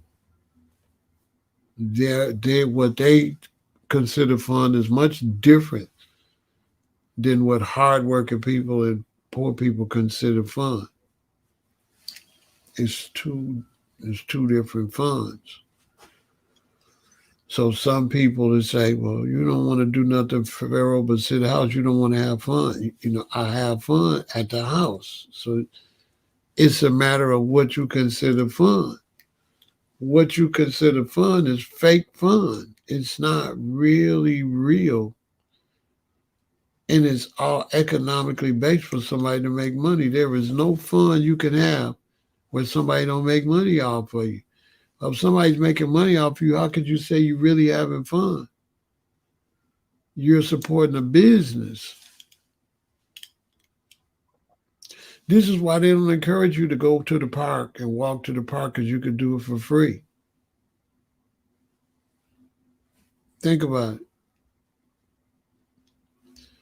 You ever see television encourage you to go out and walk around your neighborhood and go to the parks in your neighborhood? No, because they can't make no money. They always encourage you to go have to take a bus, have to go downtown, so you got to pay parking and get this steak from this place and this kind of stuff. But if you got a woman, there is no restaurant dinner that can bond a marriage like cooking together at home. That's absolute fact. Cooking together at home is better for a relationship than going out to dinner, by far.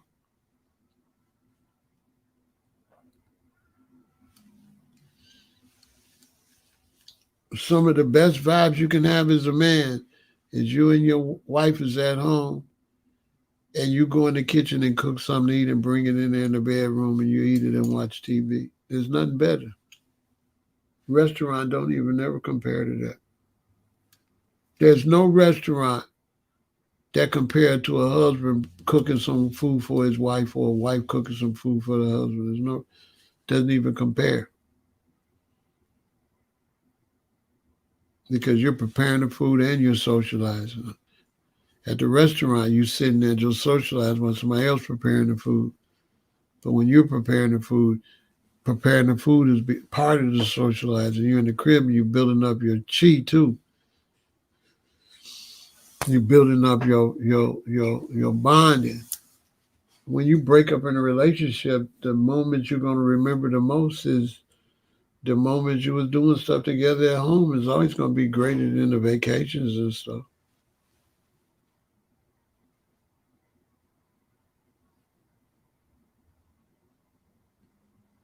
You feel me? How do I feel about interracial marriages? I don't really be thinking about nobody else, whatever they do in a relationship. So I don't think about interracial marriages. They marry who they want to marry, and it's not none of my business. You marry who you want to marry. Like, relationships don't have no color. Interracial relationships is not a threat. It's a fake threat. It's just fake. The fear of interracial relationships is fake. For what? Let's say this is the south side of Chicago and this is a whole bunch of blocks and this is all black folks. Can they all go have an interracial relationship? Can they go? Can a whole bunch of blocks in Chicago of black people, can they find somebody from another race to have sex with? No. Okay. I remember one time I was in Bronzeville and the sister, I was kicking it with this sister. She had came home from work. We up there kicking, having some drinks. And she started complaining about the black men was all dating white women. She's like, we losing our black men to white women. And she was talking and I found the conversation interesting. I'm listening to the sister. She's like, we losing our black men to white women. And then after a while, I was like, oh, wait a minute. We're in Bronzeville. I say, listen, sweetheart, Teresa, come here. I took her to a window. I said, look out your window. What kind of people do you see? What race? She said, all black people. I said, do you see any white women? Why is you trying to make it like all these black people gonna go try to find a white woman? Like, really? There ain't even enough white women for them to find. Where they gonna find these magical? You live in a black neighborhood. Where is all the brothers gonna find a white woman? Is it possible? Is it possible for a black community, all the black women in the black community be with a white man, and all the black men in the black community be with a white woman? Is that possible at all? No, that the blacks are going to have sex with the blacks. Nobody's going to pass up no black coochie going looking for no mysterious white coochie. If I'm black and it's all black women around here, you mean I'm going to go past all these women right here and go try to find her like a white woman? Like all the brothers are going to leave the neighborhood and go search for these white women wherever they supposed to be at? Really? Like, really? Like, so everybody white could be with somebody black, and everybody black could be with somebody white. That could really happen. I like to see that happen. That'd be a miracle. Come on, man. People are gonna have sex with whoever they live next to, and if it's all a bunch of white people, they're gonna have sex with white people. They're not gonna. A white man's not gonna pass all his white pussy to go find no black pussy. But if you say so, that sounds like a make believe fear. Like I'm gonna pass up a whole bunch of black women and go try to find some mystery white lady somewhere. Well, where am I gonna find her at? Really? And I'm just gonna go somewhere. There ain't gonna be no white dudes there. It's just gonna be a bunch of white girls waiting for black men to come and go out with them. Where is this place at? I would have been went there. Lord have mercy.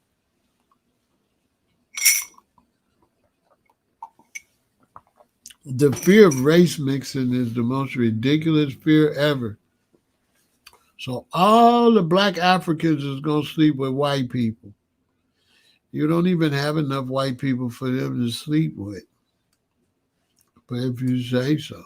I mean, this is a crazy fear. The black woman, how's she gonna lose her man to another race? And why is all these sisters pregnant with our brothers? Why is all these black babies running around? If, why everywhere I go I see black dudes with black women? Make it make sense. In the real world,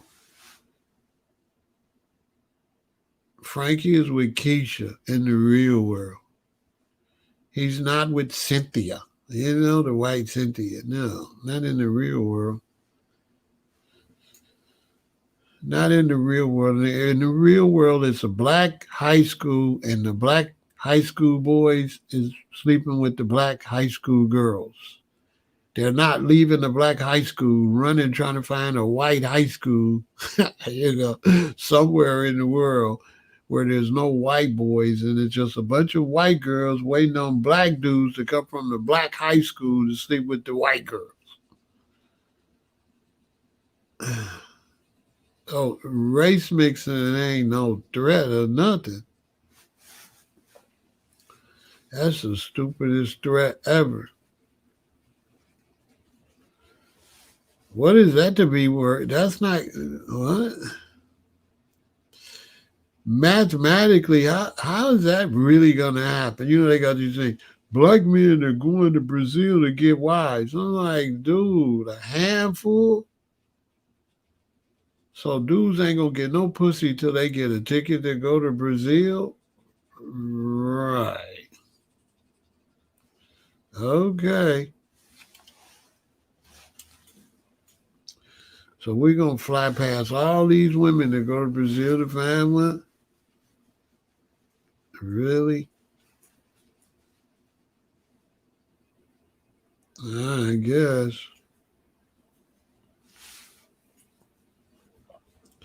Make believe shit.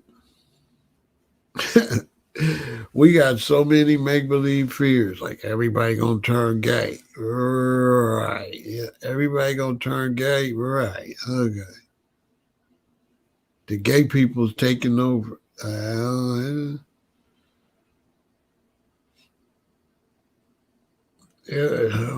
Do we know that? I mean, did the streets, you didn't tell the streets. Somebody need to go tell the streets gay people taking over because the streets don't even know that.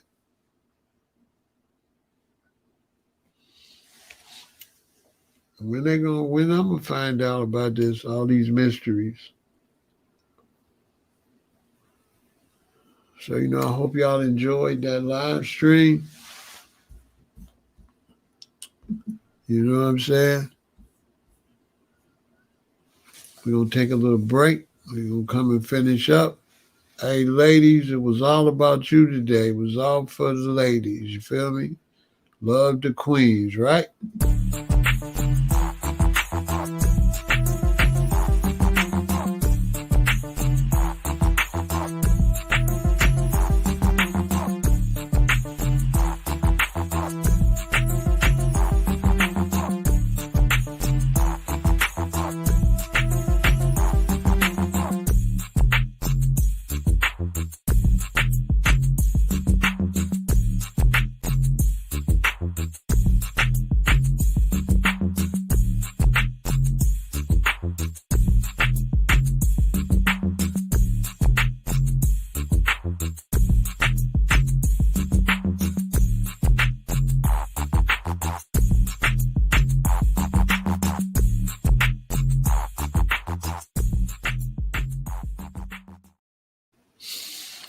Yeah. So I hope y'all stay positive and do what you got to do. Me as an entrepreneur in relationships, my problem I would have is I work for myself. So I'll give you an example. Let's say I'll have a lady, and let's say she work from home or something, or she work at a job, and she'll get up and she'll go to the job and she'll get on the computer and she'll start at 8 in the morning, and she'll be on the computer till lunch, and then get off and she'll be on the computer till 4. She'll be on the computer, 7 hours.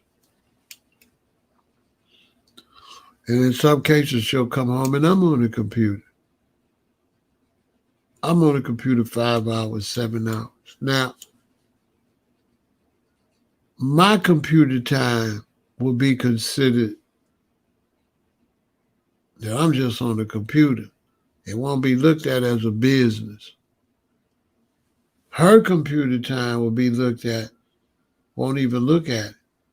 Won't even look at the fact that you've been on the computer for these Europeans too. So if I'm on the computer for myself, then the vibe be, you always on the computer. But I'm not on the computer no more than you on the computer. But you on the computer for them white folks. And I'm on the computer for myself. So being on the computer for myself is not considered legitimate like being on the computer for them. Now, being on the computer for them, imagine if you went to work on the computer and you came home and I'd be like, dang, you ain't never got no time for me. You always at work on that computer. You would say I'm crazy. But because I'm on the computer working from my office at my home, you make it like what I'm doing is not work. That I should be spending time with you on my computer time, but you shouldn't be spending time with me when you at work. When you at work, you at work. Your work is yours is work, mine is not, because I work for myself. So as an entrepreneur, you get that a lot. Working people that work a job, their work is work. Those of us that work for ourselves, we just, I don't know what they call that. Even though the money is there too, they don't care. What you doing is you playing on a computer and they working on a computer, because we have this mentality that working for somebody else is legitimate and working for ourselves is not real work. It's not considered real work. When you work for yourself, that's not considered real work. When you run a record label or you do like stuff like that, that's not considered real work. That money's not also not counted either. Entrepreneur money is not held sacred like a job money. Your money don't exist. You can spend money every day. Nobody gonna count it. They only gonna count the money that a person spent that they get from a job. You can spend $1,000 this week as an entrepreneur. It don't get counted. A working person spend $1,000, it get counted because that's money out they check like that. Your money's not considered. With black people, our entrepreneur money is not considered like a job. With white folks, entrepreneur money is considered just like job money, but not with black folks. With Asians, with whites, with Arabs, with Indians, entrepreneur money is job money. With blacks, only working for somebody is legit. Working for yourself is not legit. So a woman that wants you to take time away from your work to go blow money with her when she get off work, but you might have to work a different schedule. So for me, like I give you an example, like I get on the internet, I work during the day and I do stuff, for my companies and stuff during the day. So I might start at, 2 in the evening, right? 2, 3, 4, 5, 6, 7, 8, 9, 10, right? That's 10 at night, an 8-hour shift. Now, that's going to be considered not work. That's going to be considered, you spend all your time on there, but it's because of the time of day I'm on there. I'm on there from 2, 3, 4, 5, 6, 7, 8, 9, 10, or 9, right? Or 10, 2, 3, 4, 5, 6, 7, 8, 9, 10. I'm on there from 2 to 10. But now, a woman that would say I'm on the internet too much, let's say she a nurse, and she worked 3 to 11 shift. She don't work the traditional shift. She worked the 3 to 11. She might work the 11 to 7, right? And so if she working from 11 to 7, then guess what? Her situation is considered legitimate, but it's no different than my situation. She can have a weird schedule too, which would affect what she would say. Mine would affect the relationship. Working from 3 to 11 can affect the relationship because you really can't go hang out at night if your wife don't get home till 11:30, 12 at night. And working from 11 to 7 in the morning also could hurt a relationship, but it's considered a legitimate job. But if you was a promoter promoting shows or a rapper working at night, you would be it would be talked about you always out every night. You ain't never at home. But if you was a doctor that worked a night shift, nobody would say you all at night and you never at home. That's just how it is. So I'll be looked at like, man, you on the computer all day, but then you be on the computer all day and it's not considered that. Everybody at Bank of America is on computers and machines all day. Everybody at all the stores is on the cash register all day. A lot of people's on the machine all day. That's considered legitimate. When you work by yourself, it's considered not legitimate. So now, when you're a businessman, your mate wants you to take time out your business because they might work a job. So they on a job mentality. So when they get off, they want to go do something when they get off. But you being an entrepreneur, you don't get off like them. They work for somebody else, so they get off, and somebody else maintains the company for them until they come back to work Monday. But when we entrepreneurs, we maintain the company, so we really never get off. I use like the NBA. Look at the NBA. Let's say the Bulls play at 7. People probably be there at 3 getting the concessions ready, cleaning the stadium, doing all that. That's the owner got to make sure all that's done. Then it's almost game time 6. All the people coming in, the owners got to make that done. Then let's say the game in 9:30, everybody go home. Everybody go home. The players leave the locker room. The owners still have to get the place clean. Have to make sure the owner is still working. The company is still working, even way after the game is over. The place got to be clean. All of that got to happen. So they on a totally different schedule.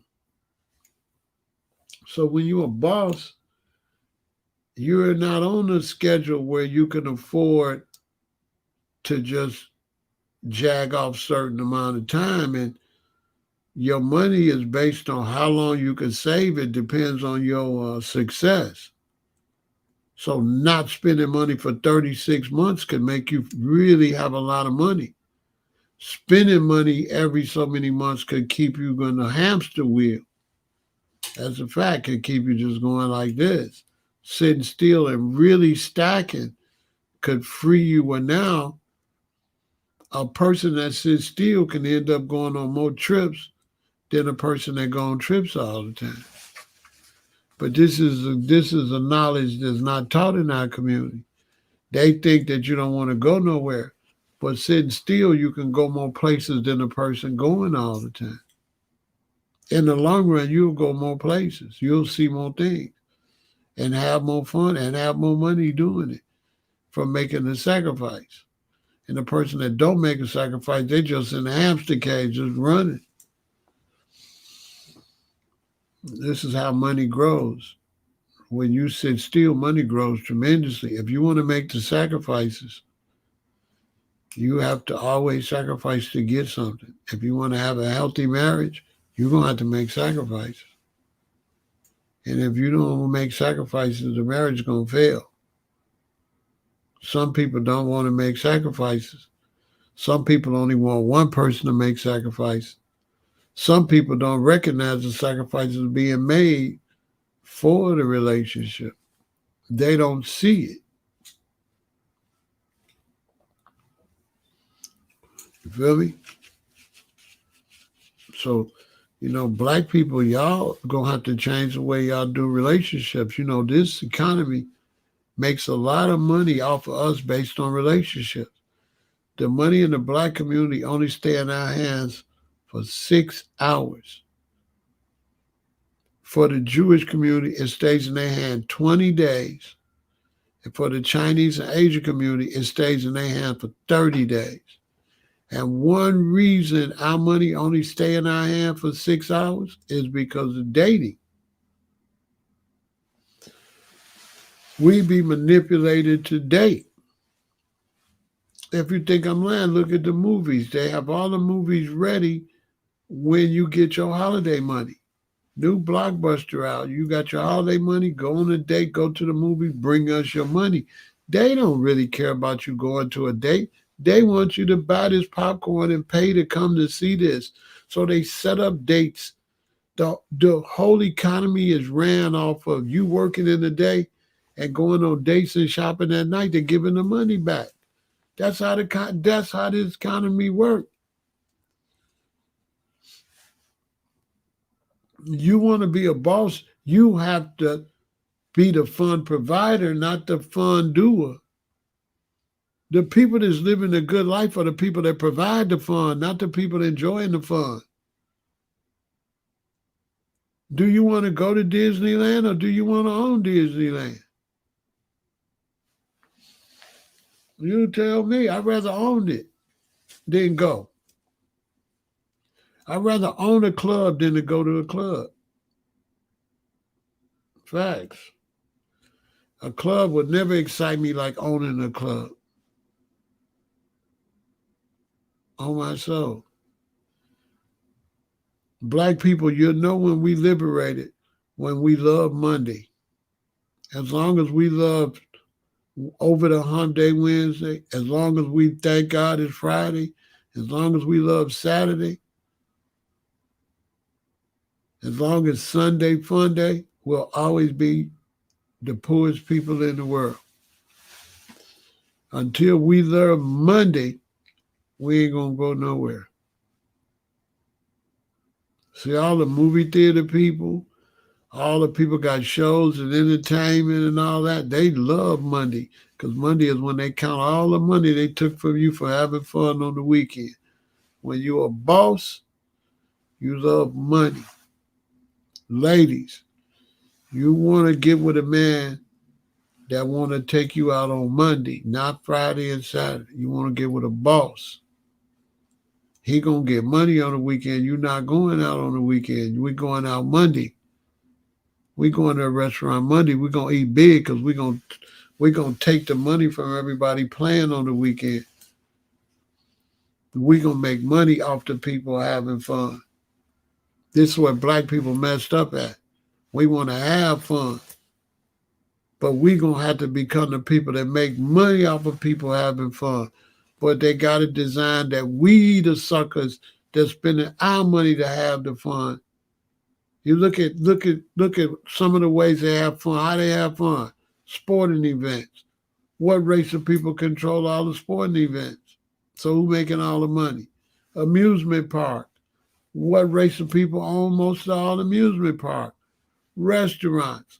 What race of people own all the restaurants where you going on dates? Movie theaters. What race of people own all the movie theaters that you going having fun at? Who owns you having fun? You having fun is a business. You being pimped. So now when is black people going to be the fun provider? We black man, you need a woman that's going to get into the fun providing business. Straight up. But you see, other people ain't going to come when we provide fun. When we provide fun, they ain't going to come. But you go when they provide fun. All your fun is money you giving to somebody else. Because you don't have no black fun. You don't have no black fun. You go to the club, you drinking Hennessy, you drinking Grey Goose, you drinking Belvedere, you drinking they stuff. You don't even got no stuff. Even the black liquor in there, they just subsidiaries. Europeans got them grapes, and that's really they liquor that these brothers stamping their name on. That ain't they liquor. They stamping their name on it. They doing business where you sell your name like Trump. They doing name licensing. Well, I'm a rapper and I license my image and my name to put on this liquor. And then I get so much money, but it really ain't my liquor. It's still they liquor. They the ones on the orchards and the grapes. On my soul. You feel me?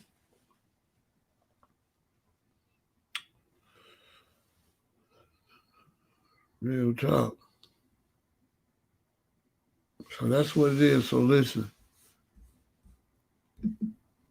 Stay positive all the time, and you know what I'm saying? Until next time. And much love to my queen, Kenya. You know, I love you, Kenya. Kenya, you one of the best. I can't wait to get you back over and pick your brain again. She said some great stuff. Her answers was dynamite, right? That's why I didn't really start going back and forth until I got them answers out of her. Go watch this back. Kenya, she dropped it all. She said some very interesting things. But you know, anytime it's a woman that beautiful and a black man ain't got her, that show you we got to stop going to prison. We got to stop going to jail. We got to push heterosexuality, right? And we got to date our women and we got to build our women up. Too many brothers is in jail in the penitentiary. The sisters can't find no husbands because the brothers in jail in the penitentiary. It's millions and millions and millions of brothers in penitentiaries and jail. It looked like a slave ship, but they bring them out the back to exercise. They never let you see the prisoners. The prisons is always tucked away. The county jails, even if they're on the main street like Cook County Jail. when we used to go out for rec, we go out in the back.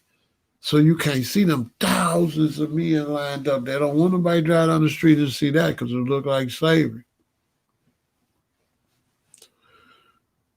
You know what I'm saying? So now black people, the future is to build an economical relationship. And black man, always worry about your woman and try to take care of your woman. And she comes for everything. Try to take care of your woman. If you take care of your woman, you can take care of your kids. And black woman, stop expecting the black man to act like a woman. He's a man. So your expectations is female expectations. You can't apply female expectations on a man. And that's where a lot of you sisters make a mistake. You're a female. You got to still remember you're a female. And you like things from a female perspective. Well, you got to kind of think about that when you got demands on the man, because you might got female demands on him, and he's a man. So that's why the black man and the black woman is clashing. See, back in the day, your relatives knew all that. The older women knew they couldn't think like a man, and the older men knew they couldn't think like a woman, so everybody just played their position. But now, you know, you're not playing your position the way you're supposed to play it. So our relationships is suffering. The relationships is suffering because the woman got too much power over how the relationship goes, and she's self-sabotaging herself. They ruined the relationship the way they pushed the power. In real life, the man's sex is number one, not the woman's sex. The man is rare. The man got the juice that he shoot into the woman. That's the prize. But they made the vagina the prize, which is not. They came out with this word called pussy, but there's no such thing as pussy. How could you go get some pussy? Go show me some pussy. Go put some in a jar. You can't put no pussy in a jar. I could put sperm in a jar. So if pussy was a real substance, it would be sperm. You don't get no pussy. You shoot pussy in the woman. Think about it, if it's a substance. So one reason relationships is failing because the black woman don't have the black man up on the pedestal. She trying to be on the pedestal. She trying to be the catch. She not the catch. I'm the catch. When we get to that, our relationships will be strong.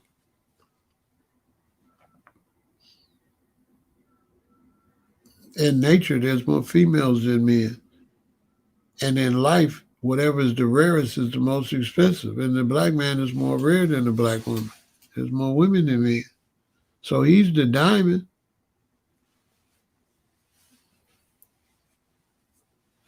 Y'all gotta change all that or your kids gonna be messed up. The black woman is getting a fake. The reason so many black women is single is because they brainwash her to make her think that her sex was the dominant and that the man needed the woman's sex. So now the men subconsciously, that's not really going to be true. So now the men is playing them kind of to the curb because the man's sex is dominant. So it's not working, it's causing friction. So with the fake dominance they giving women sex, the men ain't into it no more because they subconscious tell them it's not real. That the dominance is in the penis, not in the vagina.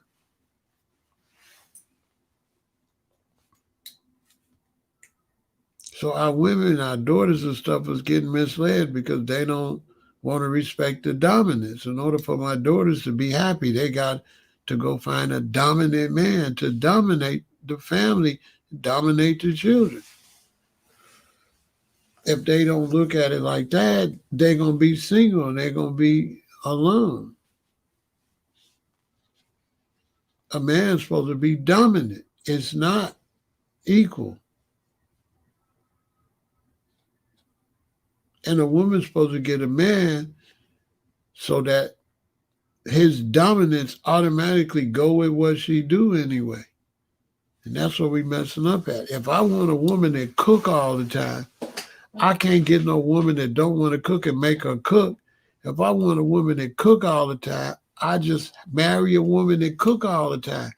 So now I'm getting what I want, but she doing it. I'm not making her do it. I don't have to make her do it because I married what already goes along with my lifestyle. I married a woman love to cook all the time. So I don't got to tell her to cook. Duh. So you're supposed to marry what you want. And then a woman's supposed to pick these different things they could be and then be that to provide for the man. You see what I'm saying? Because the man is dominant, right? So women got to understand that. And when the women don't understand that, they lose because it go like this. This the man. This the woman. The man is dominant. And then the man what? Puts her right there. See, if he not dominant, there's nothing for her to stand on. She think when he's dominant, he's overpowering her. No. He has to be dominant to lift her up. She's not dominant. She's on top of the dominance. She's lifted up by the dominance. So if the woman, you're always here. So it doesn't matter however dominant the man get, you're moving up. And I mean righteously dominant. I don't mean no slave driver. I mean dominant in the family, dominant in the life, dominant like that. The man has to be dominant. He must dominate his castle. Therefore, your mama and all them, they cannot dominate your husband's castle. Your daddy cannot be bigger than your husband. You got to give daddy up when you get married. He got to take a lower position. So do your mama. When I get married, my mama got to take a lower position than my wife. It just is what it is. She can't stay in the high position as my mama like that, and I got a wife. My wife has got to be first over my mama by far. My mama can't be first. That ain't going to work. That's why your mama got your daddy. My wife is first in my life, and your mama is first in your daddy's life. She can't be first in my life. My mama can't be first in my life over my wife. My mama got to be first in my daddy's life. You see, in a relationship, both people got to be first.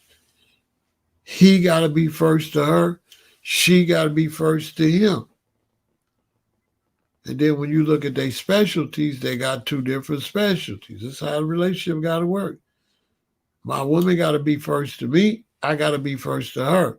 Now, if my woman is first to me and my woman is first to her, this is what's ruining black relationships because they got the black woman where the man put her first and then she put herself first. So he nowhere. She don't put him first. But he's supposed to put her first. I shouldn't have to put myself first because she's going to put me first. And she shouldn't have to put herself first because I'm going to put her first. So we both supposed to lift each other up. She's supposed to pump me up. And then she get on top. You know what I'm saying? This is how it works. If you don't got that, you ain't got nothing. We definitely got to stop socializing. Most people hate it when I say that.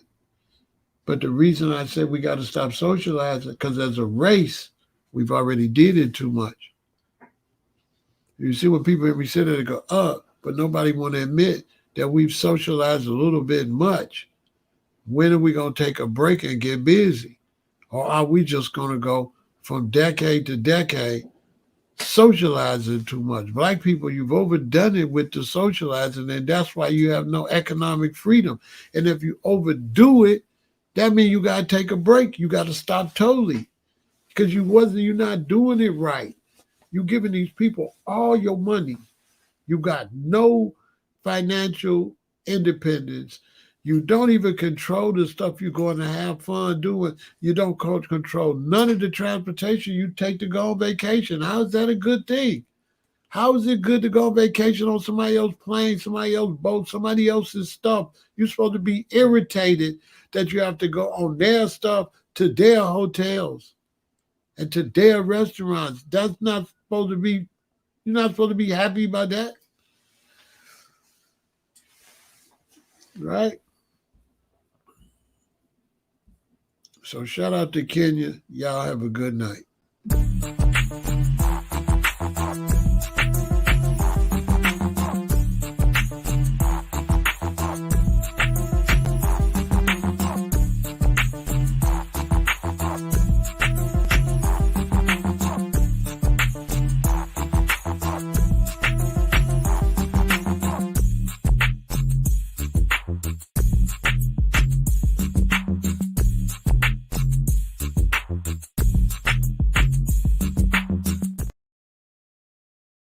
Hold on, I had to come back. I read what Shelly said. Shelly said, a lot of men just ain't what you saying. Exactly. But they got to be what I'm saying. So you could say they not what I'm saying, but I'm saying it because they got to be what I'm saying. And you can't expect them to be that if that ain't been pumped, Shelly. So what you don't understand is that you can't expect these men to be that because that's not being taught. So how's he going to be it? How's he going to be what's not promoted? It's not promoted for him to be what I'm saying. That's why I got to say it. See, you looking for him like, well, he need to be, he not going to be like that. That's why I'm saying it. They not going to be that. You see what I'm saying, Shelley? How? How's he going to be that? Where is that knowledge at? Where is that infrastructure for any man you had to have his stuff together? It's not there. That's why I'm telling the men that's how they got to be. The men, it's not there. You got to understand that the black man had to work for somebody else. He never had to work for himself. He don't know how to work for himself.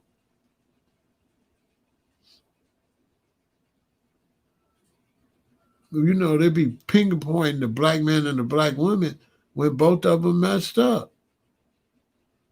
Both the black man and the black woman is discombobulated. It's not one or the other. The whole system we come up under is discombobulated. That's why I was telling Kenya, you got to help them. It take a long time to turn the ship around. That's how bad we messed up.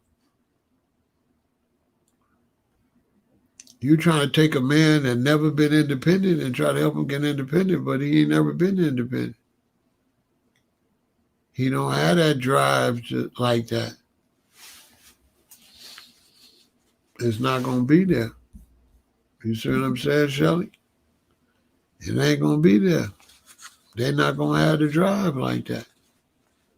You women, you can't get discouraged. You're looking for something that ain't never been taught or put out there. You're expecting a black man to do something that, how? It's some, but it's not enough.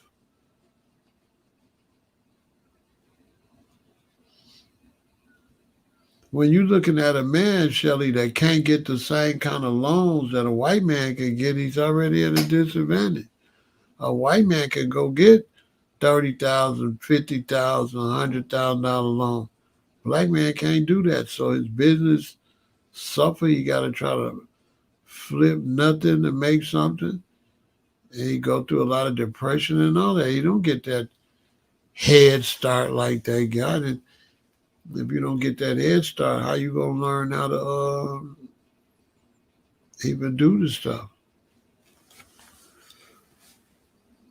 So yeah, there's a lot of brothers and sisters ain't like what I'm saying. That's why I gotta say it. I'm saying it because we not like that. We haven't had the opportunity to be like that. We don't got it. You know what I'm saying?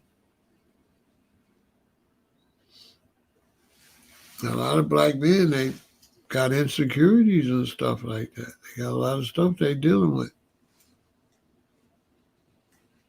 Issues, like serious issues.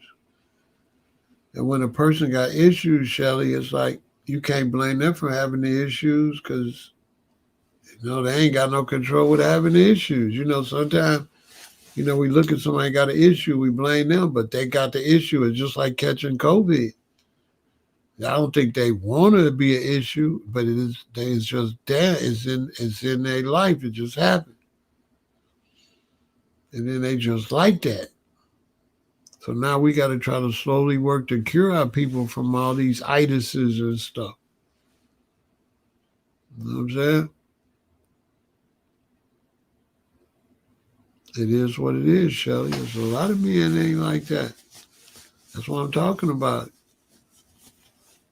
A lot of black people just got to work a job. If they don't work a job, they don't do it right. They got to have somebody tell them what to do.